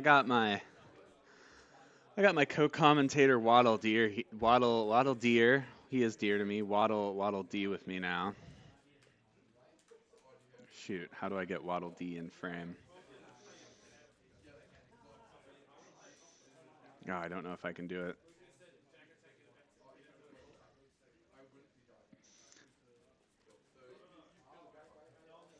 Got Waddle Dee here with me on stream. I got my friend in chat asking me to give him his old school RuneScape supplies. What do you need? I forgot what you told me to give you. But yeah, we're here. We're here with one of the first ProQuests of ProQuest Season 3. New Zealand ProQuest, so we had some pretty good players. Got some pretty darn good players here. This is the semifinals of this event. So yeah, pretty excited for these last two games coming up for sure. All right. I'm putting the molten glass in the bank for you, Will. Before this game starts, putting them in there. If anyone else, shout out to old school RuneScape for ruining my life.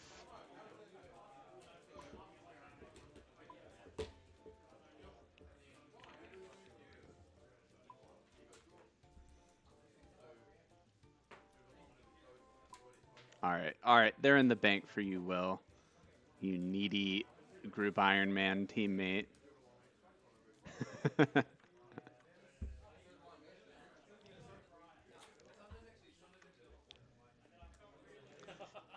The Wonder Woman Lexi sleeves are awesome. She is the one. Well, there are many Wonder Women of FAB heroes. She's one of them for sure. Recently coming back into popularity with this new Dynasty meta. We're seeing some super cool Lexi play across the board recently in some streamed events. We saw a great Lexi game earlier, and hopefully we get to see one now. We got the making the seismic surge and swinging Anathos for 6, and gets the triple block and the pummel. Okay. That's interesting. I would doubt that's a red pummel because that's a valuable resource, but it was a red pummel, so interesting. I think that indicates that this Bravo is looking to make this a short game, and so the Lexi's gonna be under some real pressure to make stuff happen pretty early on, especially if this Bravo got to Arsenal, a pretty good threat. The red pummel early on is pretty surprising though. Lexi is, I think, activating Voltaire to put something in the arsenal. It's going to be a Bolton shot coming in for 6, I believe, giving it go again. Throw harder than Eli Manning in the 2006 Super Bowl game. And yeah, okay, so I guess it was just coming in for 5. But the Bravo sinks and uses equipment early on. That's what we saw the Bravo. That's what we've seen Bravos do a lot today on stream. Because a lot of Bravo lists are going pretty aggressive right now, looking to end games as early as possible, which, in this meta makes sense, but sometimes that can really bite the Bravo in the butt when they draw into a hand of 4 blues that don't do anything. So we'll see if that happens. Thanks for tuning in, everyone, though. Waddle fell. Waddle's gonna have to go off camera for now. 17 viewers though. Y'all are making history. It's the most viewers I've ever had.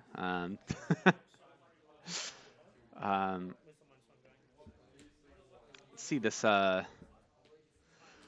was surprising. Bravo it's the new card from Dynasty that if it hits, put a -1 counter on a piece of equipment. So that effectively did 2 extra damage there, putting the -1 counter on the tectonic plating and giving up the iron rot legs. This Bravo will be pressured to put pressure back on, and that is what he's doing right now with the Spinal Crush. Floating 2 resources, I believe. Or more, maybe. More? Yeah, floating a good bit of resources. So this is like threatening a pummel.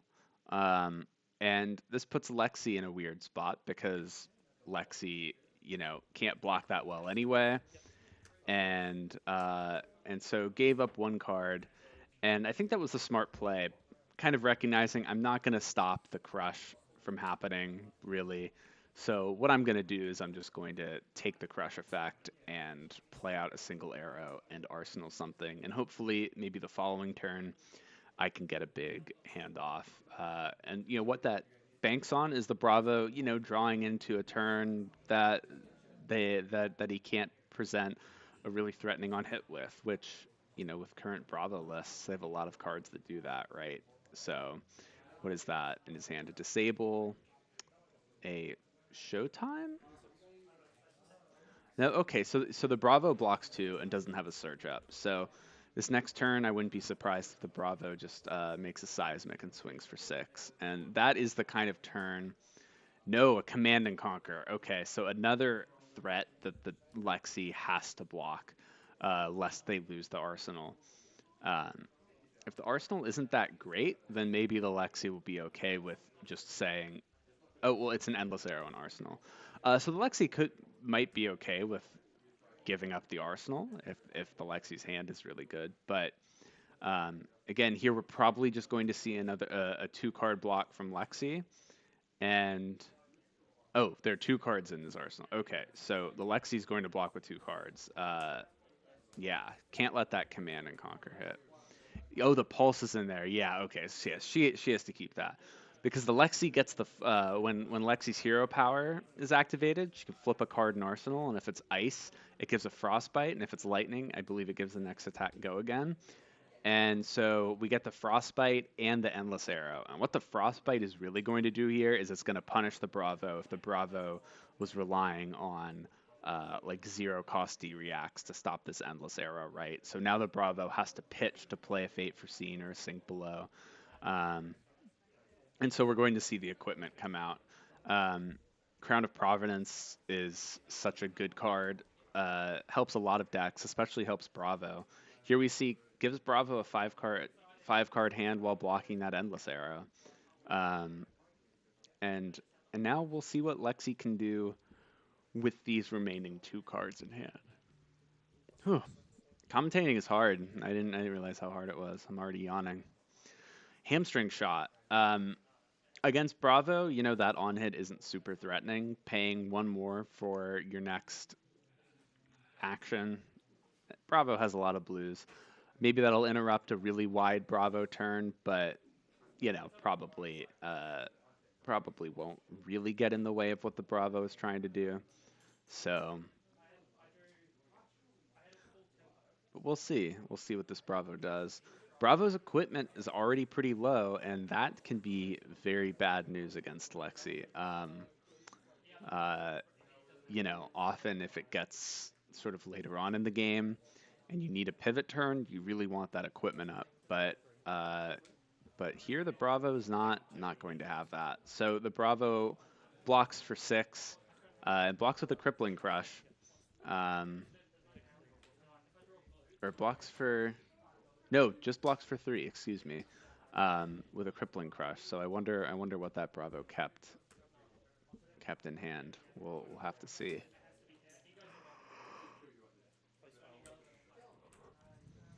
Spinal Crush, great threat. Forcing, again, the Lexi to block here. Not what the Lexi wants to see. Again, this is going to be Bravo keeping up the pressure. And so the Lexi's going to have to play patiently here. This game could be decided by whether or not the Lexi, tries to take these on hits to do something later, sacrifice life to do that. But that's probably not going to be the case. And like we're seeing here, the Lexi's going to really try to prevent that on hit that prevents her from gaining Go Again next turn. Because without Go Again, Lexi, not the most threatening hero most of the time.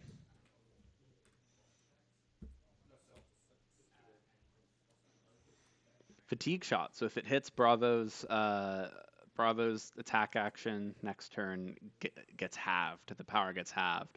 Fatigue shot's a very powerful Ranger card. And again, I think the Bravo will will probably block this, almost certainly. Take 1, okay, but keeps 3 cards in hand. That's interesting. And the Tear Asunder is exactly why. So the Fatigue Shot only has the power of attack action cards. It does not affect weapon attacks. And Tear Asunder is the worst card, one of the worst cards that this Lexi has to see right now. Makes the Fatigue Shot not really doing much, but still also, threatening discard 2, coming in for 7. Big power, big on-hit effect. And Lexi's probably not going to be able to block it. This Lexi's probably not running defense reactions, right? This Lexi also has technically 5 block on equipment, but Lexi doesn't want to give up their equipment here, right? Except for the boots, but the boots probably won't help the Lexi stop this Tear Asunder. I wouldn't be surprised if the Lexi just took 7 damage here, and tried to do something with a 2-card hand. I think that's what we're going to see. But maybe life totals. Yep, that's what we see. So the Lexi's gonna have to present some pressure this turn, and that's how you do it. You get the 3 of a kind, and so if the Lexi drew some threatening arrows, maybe a Chilling Ice Vein here could come in really, really handy. The Pulse of Volthaven in the arsenal is going to allow the Lexi to go tall on at least 1 attack this turn, and hopefully, for the Lexi's sake, that isn't an unmovable in arsenal. That would not be fun for the Lexi. So we see another, what is that, drilling shot? Or drill shot. If it hits, put a -1 counter on a piece of equipment the Bravo controls. So here, I wouldn't be surprised if the Bravo blocked with both of the... Oh, nope, just blocks for 3 and puts the counter on the tectonic plating. So, and, well, this will turn off the Bravo dominating. Is this Sleep Arrow? Excuse me. I burped if you heard that. This Sleep Arrow is going to make it so Bravo doesn't dominate. But who needs to dominate? Oh, they didn't. That was the block. Okay. They didn't play Pulverize. I was about to say, how did the Bravo play Pulverize? Seismic Swing for 6. Oh, there's an ad. All right. And it's an ad for Top Gun. Top Gun was a good movie. I need to get Twitch Super or whatever the hell it's called if I'm gonna stream. But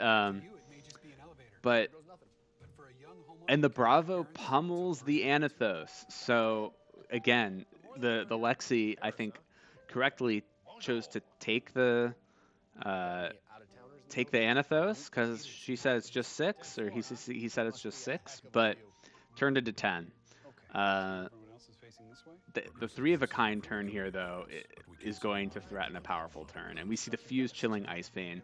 So I can't tell if that's what color Chilling Ice Vein that is, but yeah, this is going to come in for 9, I think. 9 on this Chilling Ice Vein fused. So if it hits, the Bravo's going to have to, and if it hits, and if any other attack hits on this chain, the Bravo is going to have to discard a card unless he pays 1. So we'll see how this Bravo responds to this. Again, the Bravo used a lot of equipment early on, and he was throwing powerful attacks back, but it's in these moments where equipment can be very handy for stopping these pesky on hits. And now Bravo,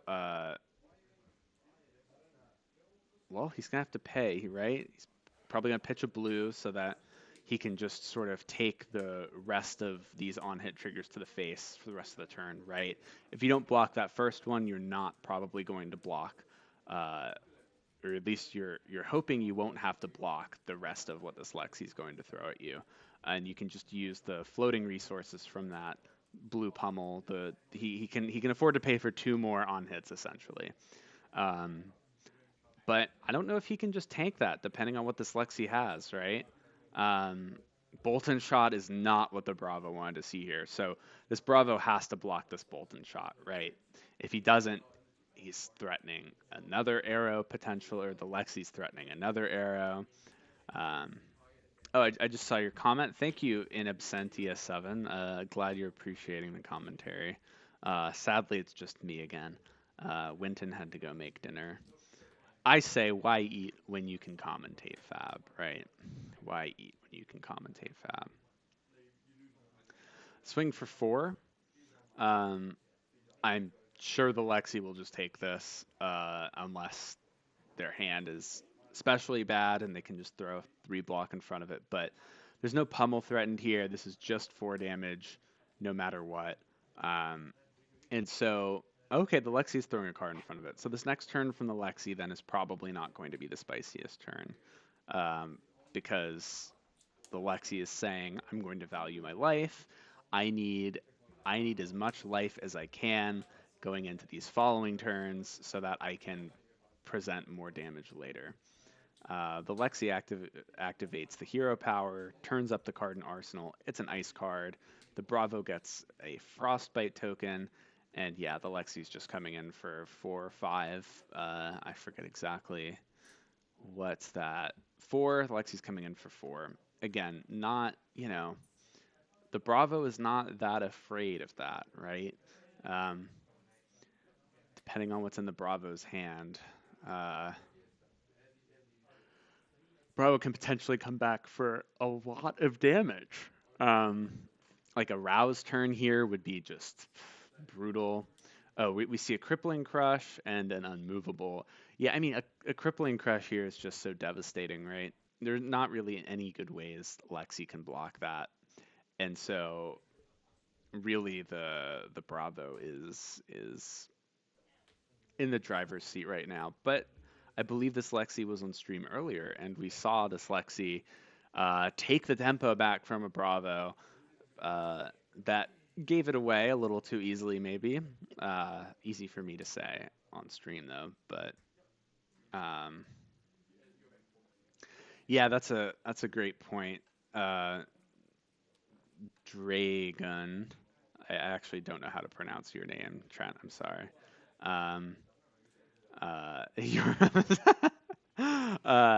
But yeah, Lexi can stop the crush, but it's not a way the Lexi wants to stop the crush.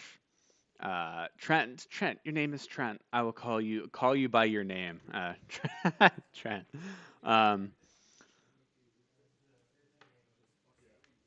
So this actually turned out to be a pretty threatening turn from the Lexi. This was probably, being able to play this Frostfang after.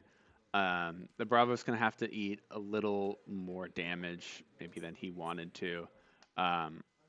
And yeah, there's an Unmovable in hand. Is that a Spinal Crush I saw? Depending on the other cards in the Bravo's hand, this could actually, it does disrupt the Crippling Crush. So this is kind of what the Lexi needed. I think Bravo drew a hand filled with a little too many reds, and that Frostfang actually really comes in handy here and prevents the Bravo from doing what he wanted to do, which was send out the best card in his deck. But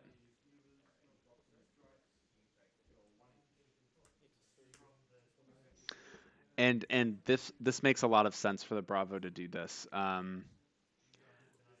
think because, well, he had a Terra Sunder, so the Bravo chose not to play the Terra Sunder and instead chose to go for the Imposing Visage play, which will allow the Bravo to get a Showtime, which will allow him to get an attack action from deck and add it to hand. What that will look like this turn. Oh, the Frostbite, right? Good point, Trent. Thank you. The Frostbite threw off the Terra Sunder math. So what the Bravo chose to do instead was get the Showtime to get a blue attack action card so he can swing Anothos for 6. And Showtime is a really great card to play in this way mid-game here, because next the next time it's Bravo's turn, the Showtime will pop and he'll draw a card. So that will allow the Bravo to defend a little bit more from hand without giving up maybe as much tempo as he otherwise would have given up. And the Lexi, yeah, unsurprisingly takes the 6. It's not threatening any disruption. Here the Lexi needs to really go big. And an Endless Arrow might be the way to do that. Me suspects a Rain Razors in hand. But yeah, we'll see. Yep, there's the Rain Razors. Goes back to hand. Bravo takes 1, and now the rest of this turn, Lexi's arrows are buffed by 2. So we're seeing the arrow that if it hits, it gives a frostbite, but I don't think it was fused. I think this is just coming in for damage. So yeah, so there the Bravo blocks with a card, goes down to 3, and is now going to have 2 cards in hand. And will just swing for 4. Okay. So Lexi can block with 1 card, or this seems like a fine time for Perch Grapplers, I guess. Yep, goes to 1, keeps the full hand, and this turn is looking pretty good for the Lexi, I think, depending on what's in the Lexi's hand. 3 life with no armor is not where the Bravo wants to be, and we saw the Bravo gave away 2 armor earlier, because he didn't block that drill shot. So, maybe here we're gonna see that really come to bite him in the butt. Forced to block 2 on this Endless Arrow, and now Bravo has 2 cards in hand, and what's he gonna do here? It seems like he might need to double block or go down to 1.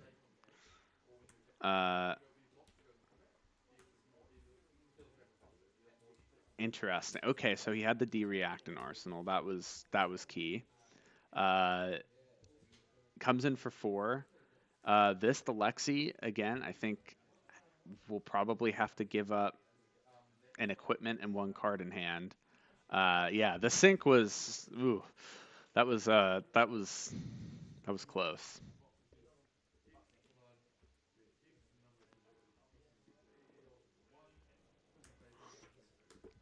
So blocks with the Tunic instead of the Horizon.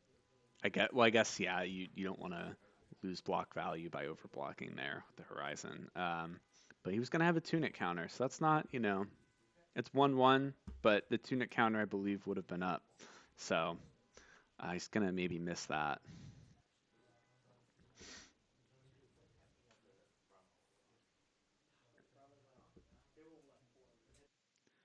This is like sudden death FAB.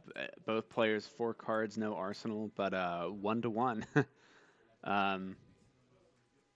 We'll see what this Lexi can pull out.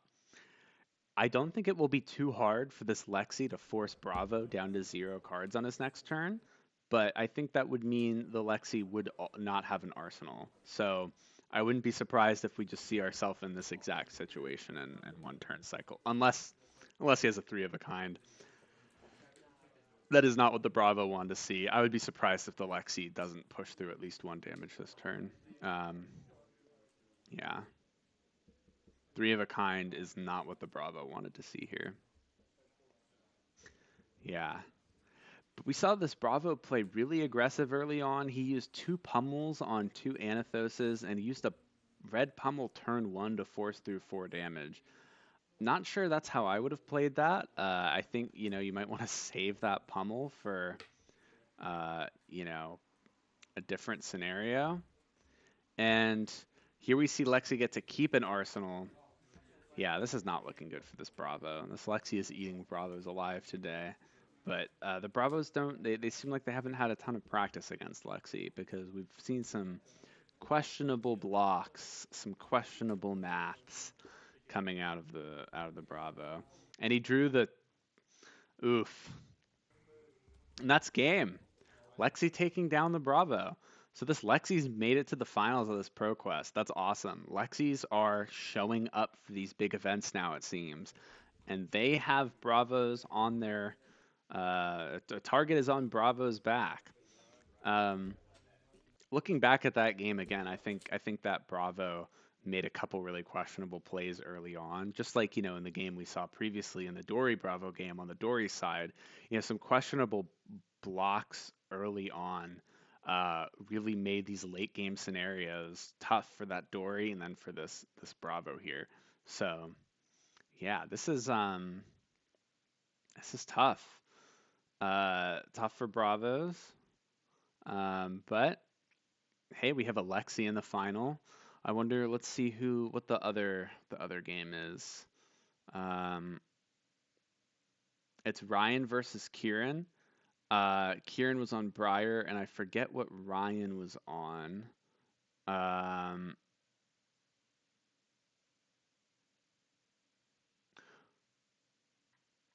Ryan. Wait, what am I?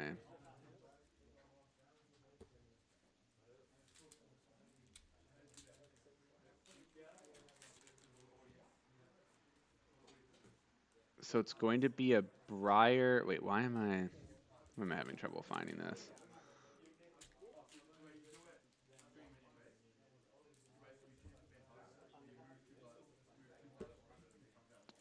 Why am I having so much trouble finding this?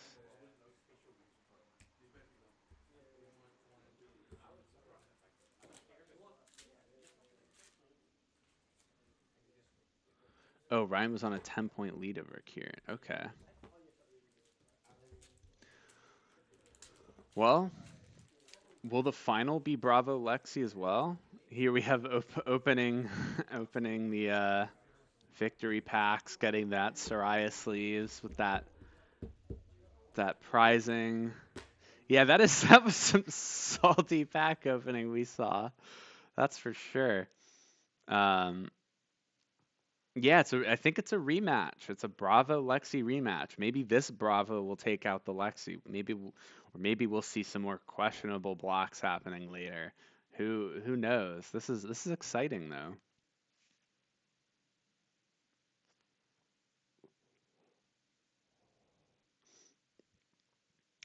Oh, okay, okay. So it is a definite rematch of the Bravo Lexi game we saw the tail end of earlier.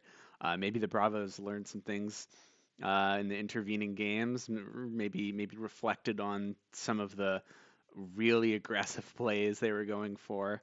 Um, just as a Bravo main, we've seen a lot of Bravo on stream today, and I can say that we're seeing, something that Kale has mentioned in the Guardian in the Bravo Discord is that these Bravo strategies of just going full aggro, you know, they they are not the most reliable wins, right? Like we saw this Bravo giving up a lot of armor early and a lot of life to try to secure the game, and it turns out that a couple turns of just having to swing Anathos after giving up a lot of life and a lot of armor, that doesn't put the kind of pressure on that you need to win. We saw this Lexi go down to one, I think we saw this Lexi take 2 or 3 vanilla attacks from the Bravo, because the Bravo wasn't presenting, super meaningful disruption, and that allowed this Lexi to come back into the game.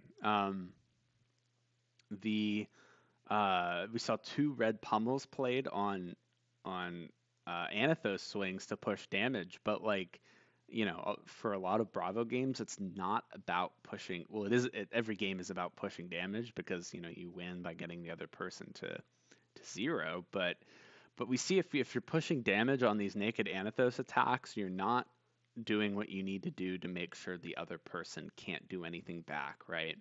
Pushing 4 damage on an Anathos attack when the Lexi's holding 4 cards is, maybe you wanted to Arsenal that Anathos, right? So we'll see. We'll see what happens in this rematch final though in a second. But yeah, Trent, yeah, ping him, give him Lexi tips. Um,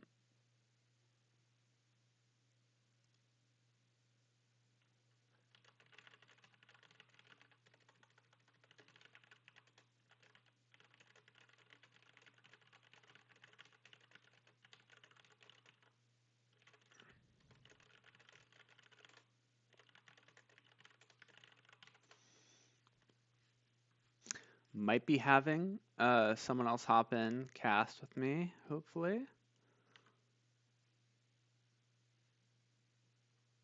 I should send him the stream.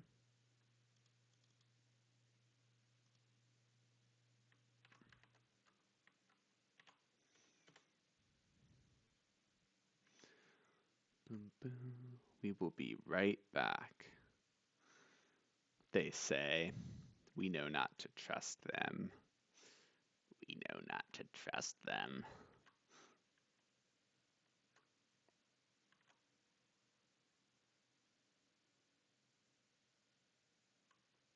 Oh, nope, it's just going to be me for the finals. That's okay.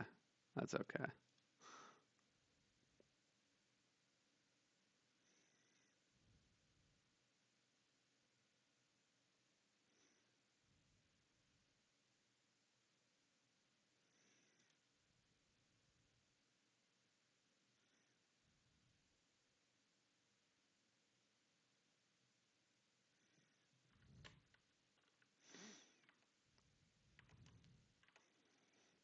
I'll be right back. I'm going to make some microwavable rice. I'm hungies.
We back, we back. Hopefully they're back soon.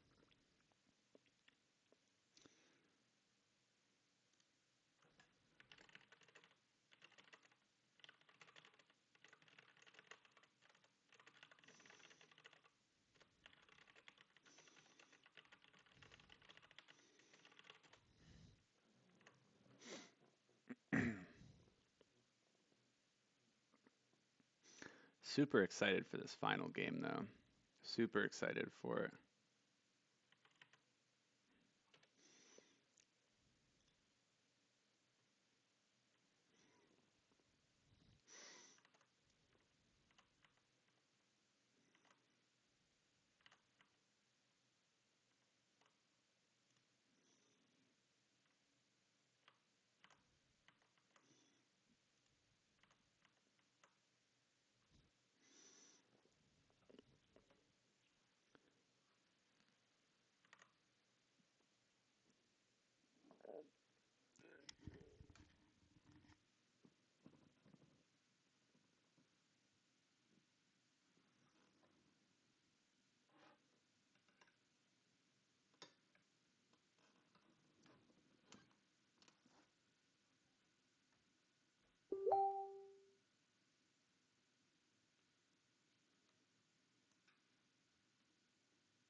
And we're back.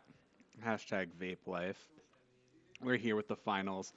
It's going to be Briar versus Lexi. Here we go.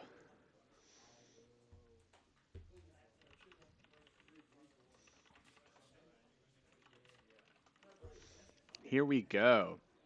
Briar versus Lexi. This is going to be it. This is Tales of Aria Redux. What a strong set. Um, this should be a really interesting game. Well, that's not necessarily true. There have been recent Briar Lexi games on stream where the Lexi just basically says, Briar, you can't do anything because I'm going to present all of the ice. Excuse me, all of the ice on hits. Um, Now John's high seat. Well. You're not a guy. Makes you in the final. I've played 2 Dromai and every other matchup has been guy.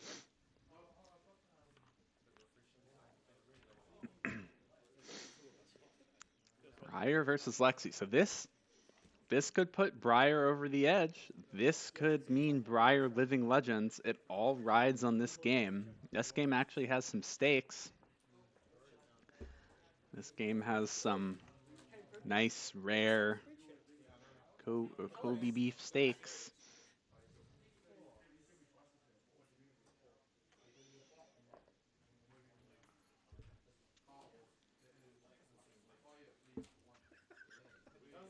Big man has started to doubt the spreadsheet.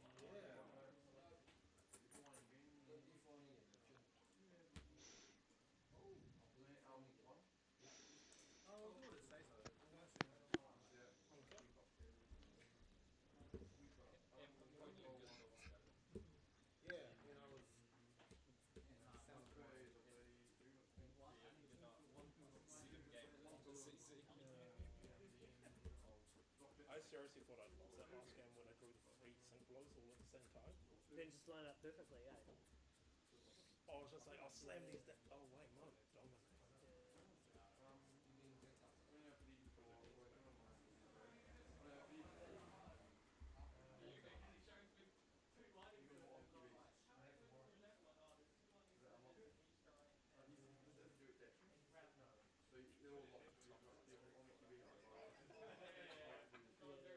I was gonna message him at like 1 AM being like, hey, Rem, this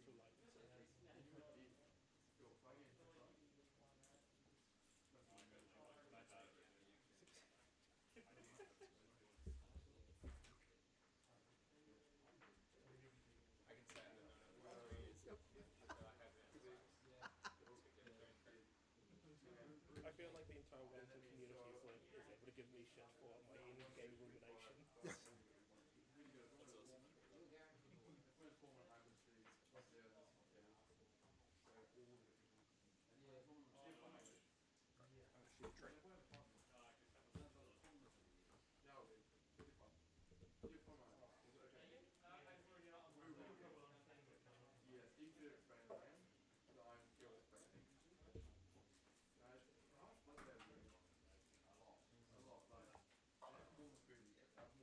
I'm always slightly suspicious of this deep when I count it and everything lines up perfectly first time.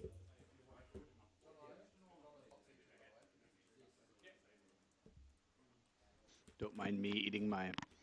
Oh, can you guys hear me? Don't mind me eating my microwavable rice. Professional streamer.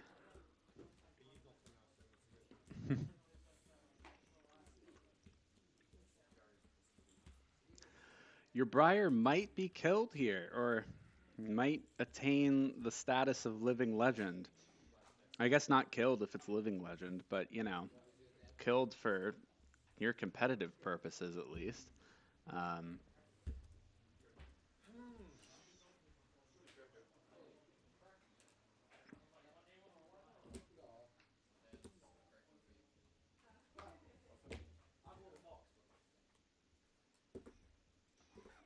Yeah, so the first place here will get an invite to the next Pro Tour and potentially living legend a hero.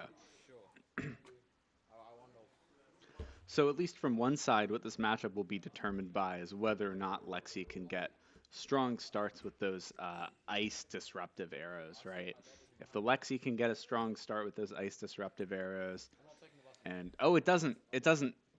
Oh, right. Did they revamp the Living Legend system? So will this only inch Briar ever closer to the edge, the precipice of Living Legend?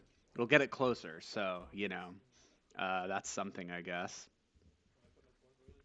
But yeah, like I was saying, this will depend on the Lexi being able to chain together disruptive ice turns, I think. If the Lexi can do that, then the Briar is going to have a hard time pulling off the real, huge pseudo one-turn kill turns that are going to, push the Briar over the edge. But the Briar gets to start. So let's see what this Briar can set up turn one. Let's see what this Briar can do.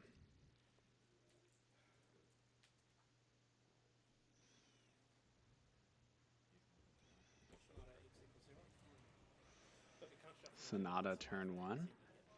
All right. Let's see what's ripped off the top. Is that that's a hit? So there's going to be an arcane damage coming from Sonata, which I believe, I guess the Lexi could technically spell void it with the shock charmers, but they're not going to do that. Yeah, Sushi Knight is in New Zealand. So yeah, they're a day ahead of us. So I guess that's why there's going to be some of the first pro quests happening. So we get a nice little inside look on what the meta is going to be for these coming days. I'm sorry about my ads. When I stream again, I'm gonna figure out a way to get these ads out of here. But yeah, the Briars, I believe, came in with that Rune Blade attack. I believe. Classes start January 11. Apply now and save. And then Rosetta for 2 and 2. So the Briar blocked out that first attack, which makes sense. It's the first turn. You don't want to leak damage unnecessarily. Okay. Oh no, E-Strike. All right. Blocked out the E-Strike. We haven't seen any Fi on stream, but a Fi made top 8, and I believe lost to the Oldhim, maybe. And then the Oldhim lost to the Briar.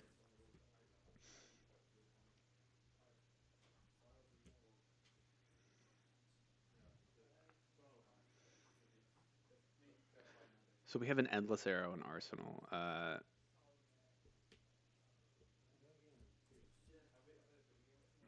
Okay, so fused arrow that says on hit, make a Frostbite.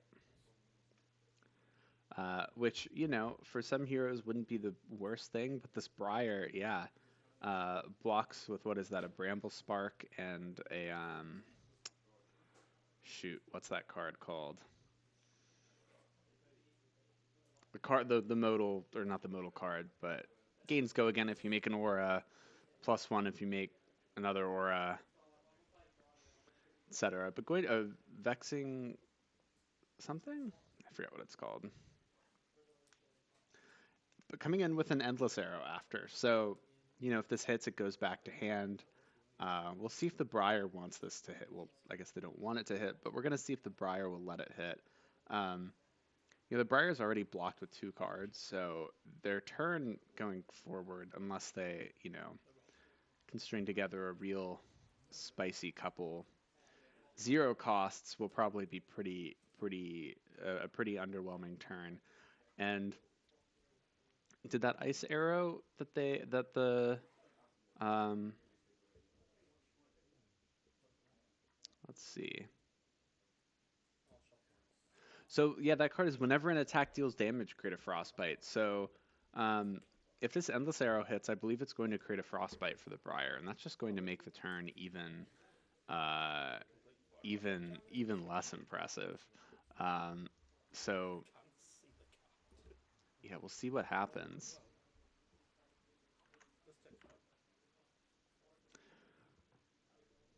What's that life total looking like? It's not going to be 40. Yeah, so took it, made 2 Frostbites. It's gonna make it hard for this Briar to do stuff. We'll see what the Briar can manage to do. I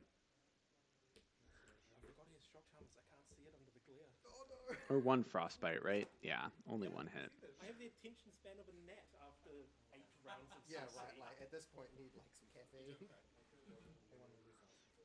Oh, pass back, I guess? Interesting.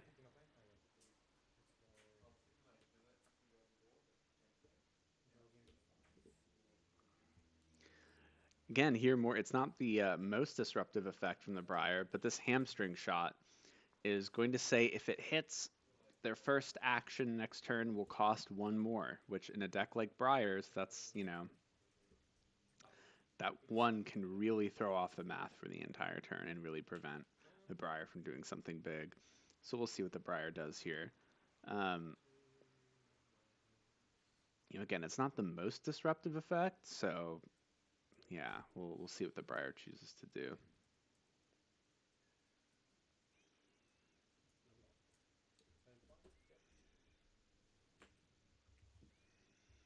And they'll take it. So the hamstring effect is now active. So,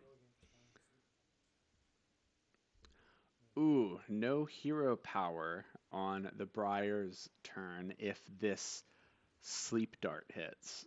So yeah, sleep dart says if it hits, basically make the opposing hero's text box blank for their next turn. And you know, with Briar, if the Briar was planning on doing some nice embodiment of lightning shenanigans, not going to happen. Also not going to create embodiments of earth to make the Briar's blocking more effective.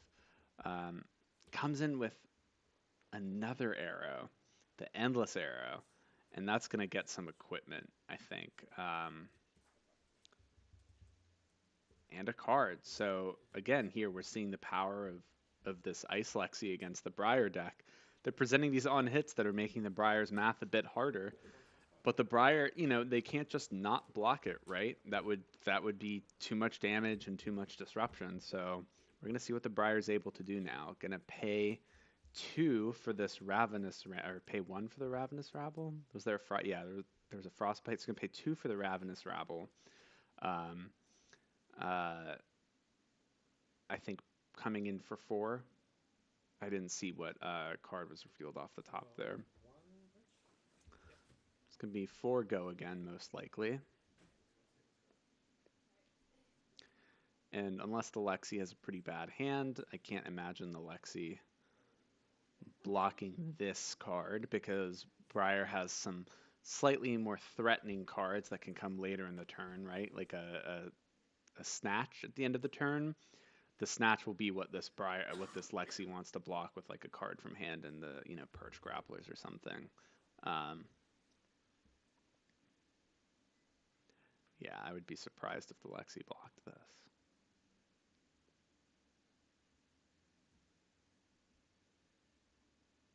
But it looks like it's not the easiest decision for this Lexi.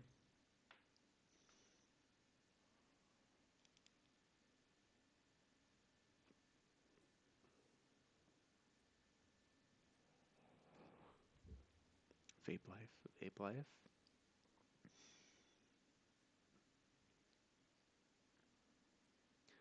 It looks like there will be a no.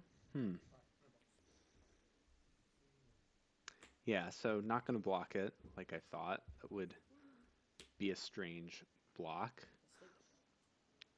And a snatch. See, there it is. That's why this Lexi doesn't want to block with. I thought it was Lexi Bravo too. I must have misread the chat or something because it is not Lexi Bravo, unfortunately for that Bravo player. But yeah, you know, this snatch coming in, that's why it was wise for the Lexi not to block that Ravenous Rabble. But the Lexi says, I don't care. I'll give you the draw. I'll give you the arsenal because I will probably be able to disrupt you enough on my turn such that you will not be able to make use of that. We see the Briar has already used the Crown of Providence. And so, you know, this turn is going to be taking probably 2 or more cards from this Briar's hand, especially with a fused Chilling Ice Vein. So that's going to mean that every time an arrow hits, or every time an attack hits this turn, this Briar is going to have to discard a card unless they pay 1. and their tunic is not on 3. You know, that's unfortunate for them. That makes it a little harder. And that's going to get this Grasp of the Arknight block out from the Briar. To keep a card in hand, rather than block with 2 cards in hand, block with 1 in the Grasp. But the Lexi's going to be able to present more than just, you know, more than just this on hit this turn, right? This Chilling Ice Vein gives that on hit to every single attack this turn, if it was fused, which it was. So, yeah, this, I would say right now this game is probably a little Lexi favored. Ooh, and Hamstring Shot. Again, a problem for the Briar, because if this hits, it's effectively going to tax their first, well, no, it's going to tax their first action by a resource, and it's going to have to force them to discard a card. So yeah, I wouldn't be surprised if we saw this Briar block with 2 cards. Well, maybe I would, because, well, no, that's it for the blocks with. That's not good for the Briar. No more tunic, 2 cards in hand, used to block. And now this Briar's just coming in with maybe 2 attacks. This is 0 for 4 from Arsenal. Going to at least present some damage. But yeah, if they couldn't full block without that tunic there, right, they would have had to give 3 cards from hand anyway. So the tunic there, you know, would not have been able to prevent the frostbite and the 1 tax that the Hamstring Shot presented. So the Lexi unsurprisingly takes the 4, the Briar Arsenals, and we're going to see what the Lexi can do with a full grip coming back, which is probably a lot. The Lexi will probably be able to do, you know, once again, a lot more disruptive, present a lot more disruptive threats. And now the Briar has no equipment, right? So this will really start taxing the Briar's hand. We're gonna, you know, I think see Briar start to do less and less effective turns as this game goes on if the Lexi can keep up the disruption. And again, the Lexi still has that 2 block on the Perch Grapplers in the equipment slot there, which can, you know, I mean, I really think that that's waiting to stop a snatch, probably. Drill Shot, this does not present disruption, so I don't think the Lexi is going to block this, except maybe block with the Grasp so that, you know, the Drill Shot, you know, don't want to give up a free block, right? Because if the Drill Shot hits, the Briar is going to have a -1 counter put on Grasp of the Arknight. So I would hope the Briar, if they are going to take this, at least takes 1 damage off it by blocking with that Grasp of the Arknight.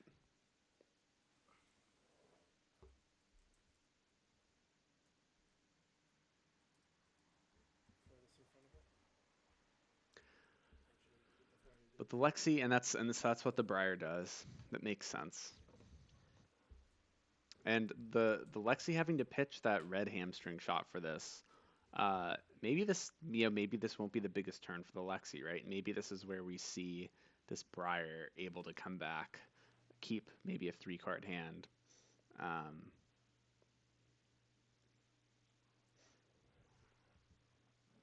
A channel to finish would be that would be bad for the Remorseless. Okay. Remorseless here is tough. It doesn't present disruption, but it does present, hey, if for every action you take on your turn, you're going to take a damage. So this Remorseless is coming in for 5 or 6. I think 6, maybe. And so, okay, so we see the double block on the Remorseless. Okay. Interesting.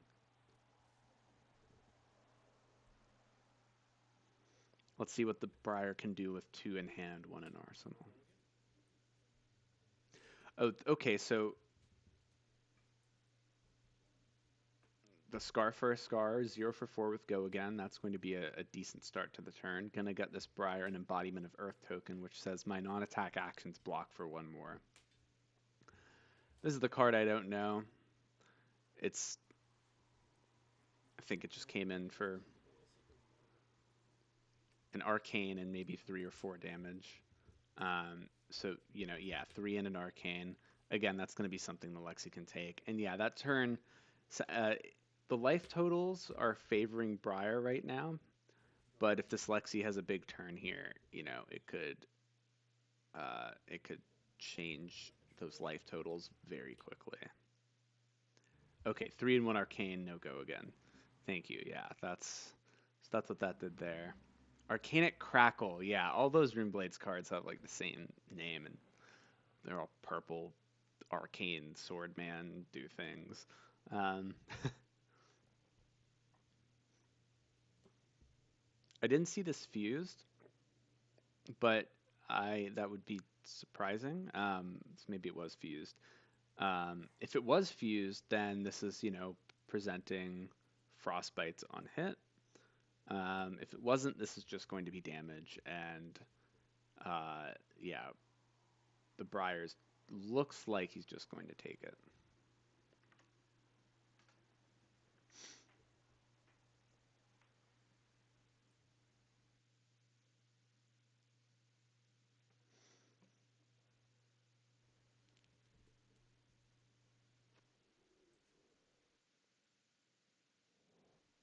Someone in the chat asked, did John the Lexi dodge all the Guardians? Far from it. Ate the Guardians for breakfast. Which is impressive, for sure. This Lexi, as Wynton was saying earlier, this Lexi's really good Lexi, obviously. And the Sleep Dart, threatening to turn off that Briar hero power.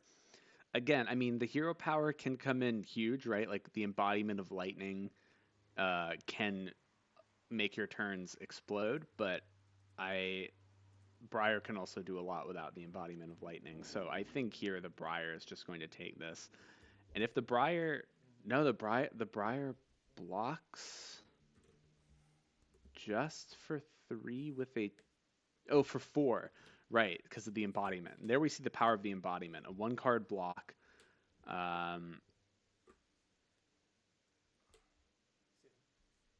Snatch for 6. That's an interesting turn. We could see the Lexi block this, because if the Lexi can still present disruption, then doing that against a Briar without an arsenal will make the Briar's turns, that much less effective, right? So I wouldn't be surprised if we saw, maybe I wouldn't be surprised if we saw Tunic Perch Grapplers in a 3-block here, or the Briar, or the Lexi just taking it even, or no, not just. I mean, Lexi could just take it and say I have a really good hand, but yeah, if the Lexi can block with 1 or 2 cards from hand and prevent this Briar from getting an arsenal, then that would mean the Briar could really be experiencing a lot of pressure on their hand next turn.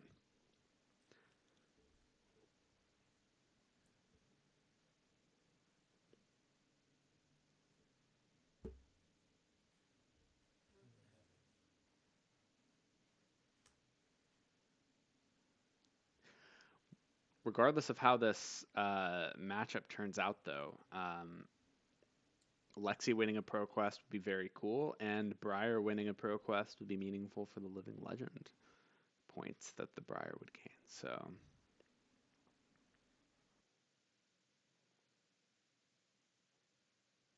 Tunic here is on 0, and if, I could see this game going 3 more turns. Okay. Block out the Snatch, take the Rosetta. Okay. Okay.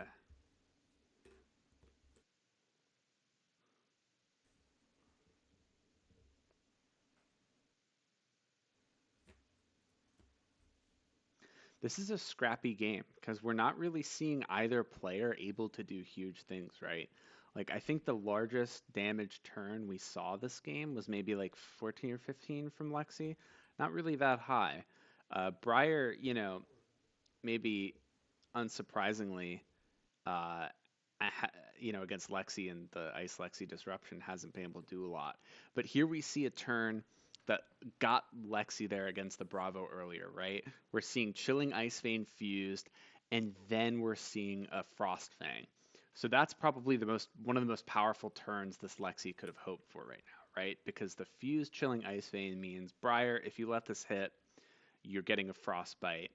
Or no, you discard a card unless you pay 1, and then when the Frostfang comes in, because the Lexi has 2 floating, Lexi can play that Frostfang in hand that he fused for the Chilling Ice Vein. You're gonna be stuck trying to block this Frostfang as well, and that says if it hits, you discard unless you pay 2. Yeah, this is the finals. This is finals of Sushi Knight Pro Quest. Pretty scrappy finals. And yeah, what does Briar do there? It's gonna be make a rune chant, come in for 2, and or 1 arcane and 2 physical. Not. Oh, did the Lexi? So the Lexi didn't come in with the Frostfang. Okay, never mind. That's interesting. Choosing to Arsenal that means the Lexi can give a Frostbite to the Briar this turn, which is big, and then comes in with Frostlock. Ooh, let's see what Frostlock does. That's the one that says so it was fused, right? So it's coming in for 3, and cards and activated abilities cost the Briar an additional resources turn. That won't matter much, but if it was fused, it's coming in for 4 now, and if it hits until the end of the Briar's turn, they can't pitch or play cards with base 0. So that means that, yeah, thank you. In the chat, that means that this Briar is not really going to be able to do much if that hits. But takes the hit. So Briar's off of 0 cost. That is it's not good for the Briar. But again, the Briar's still a life lead. And the Lexi being down at 8 is in a very dangerous range for the Lexi to be in against Briar. That's a good point. If there's a CNC coming, they could maybe block with 2. Play the CNC from Arsenal, if that's what they arsenaled. With the Frostbite, even.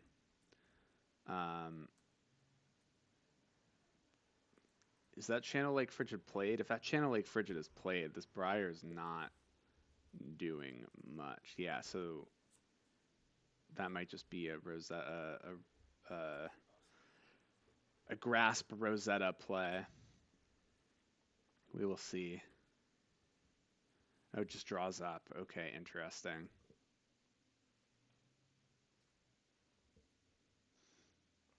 Oh, I mean, right, couldn't do that with Channel Out, right. So, yeah, if that wasn't a blue, that prevents that from happening.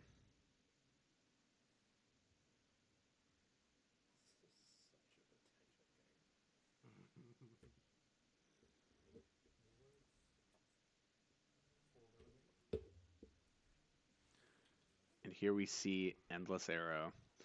That's the GOAT card, I think. I mean, well, maybe not the GOAT card. It's the card we've seen played a ton this stream because it's that powerful. Forces the 2 block. Two cards from hand used to block, I mean.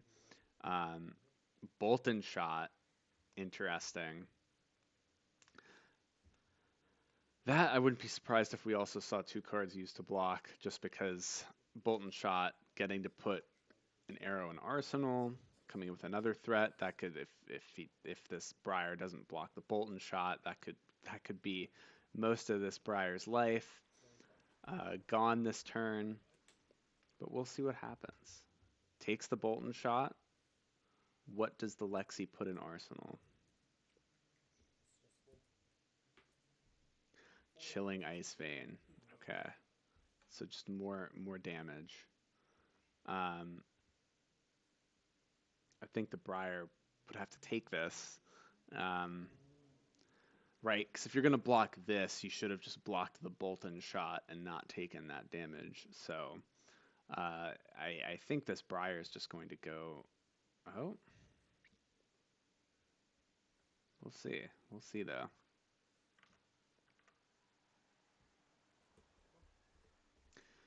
Interesting.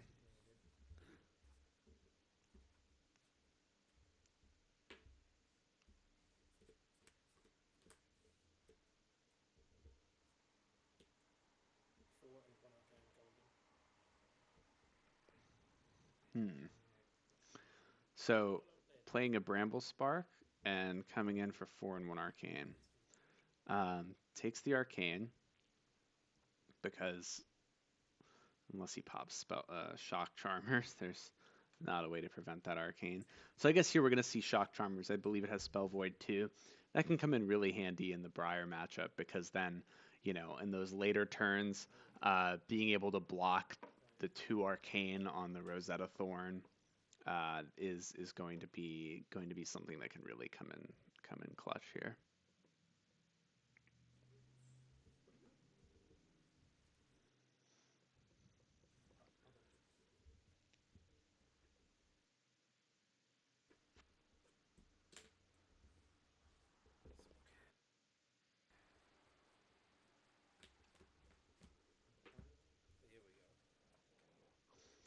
All right, I could see this being the last turn of the game, starting off with a 3 of a kind.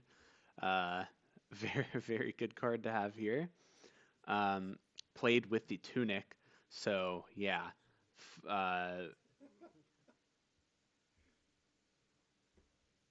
That's good. It's a 6-card hand. That's very threatening. The Briar also doesn't have an arsenal, so this is looking bad for the Briar right now. The Lexi can only play cards from arsenal, but that's what Lexi does. I think here the Lexi is hoping to have drawn into some kind of Bolton shot to maybe go 3 arrows wide, because normally Lexi can only put 2 arrows into arsenal using Voltaire. But yeah, so we see the Ice Skate card, and we see the Bolton shot. Yeah, that's exactly what the Lexi wanted this turn. The Briar has to block this, I think. Yeah, has to block that out.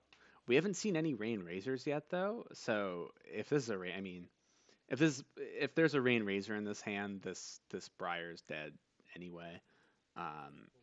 But yeah, we have to see the block on the Bolton shot, and we see Voltaire being used to put Blizzard Bolt in.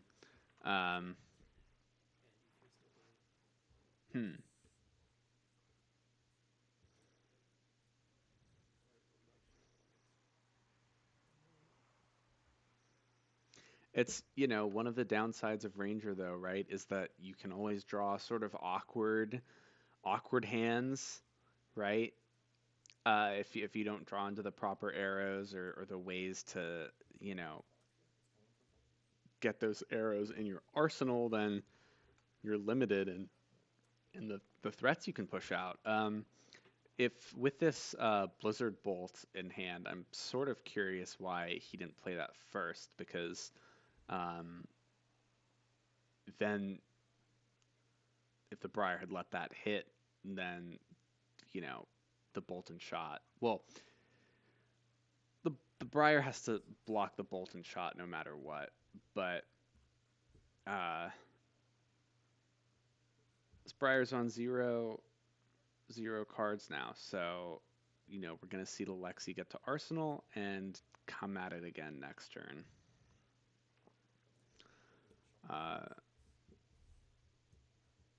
Yeah, so 3 life is not a lot for Lexi, but again, Lexi has the full grip now, right? Briar can't do anything. It's back to Lexi, and Lexi's going to have another chance to push through the damage.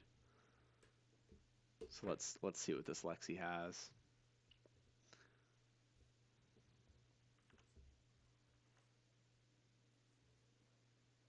Thank you. Yeah, my comment about Rain Razors earlier, incorrect. They had played a 3 of a kind. Drew into a bunch of drill shots. That's just damage. Briar can't take a ton of damage because Briar's at 7, but, Briar can take one of these Bolton shots, right? Unless there's a Rain Razors. Then they'll have to block them out, or at least block one of them out.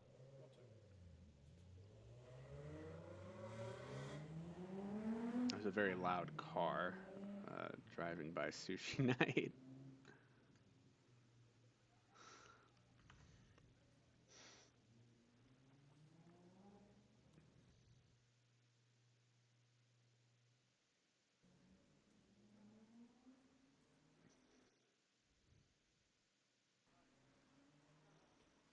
Maybe he's doing math to see if he can go over with Rain Razors. Not sure. Not sure exactly. Ooh, Remorseless is fairly threatening here. At these life totals, Briar can't go super wide.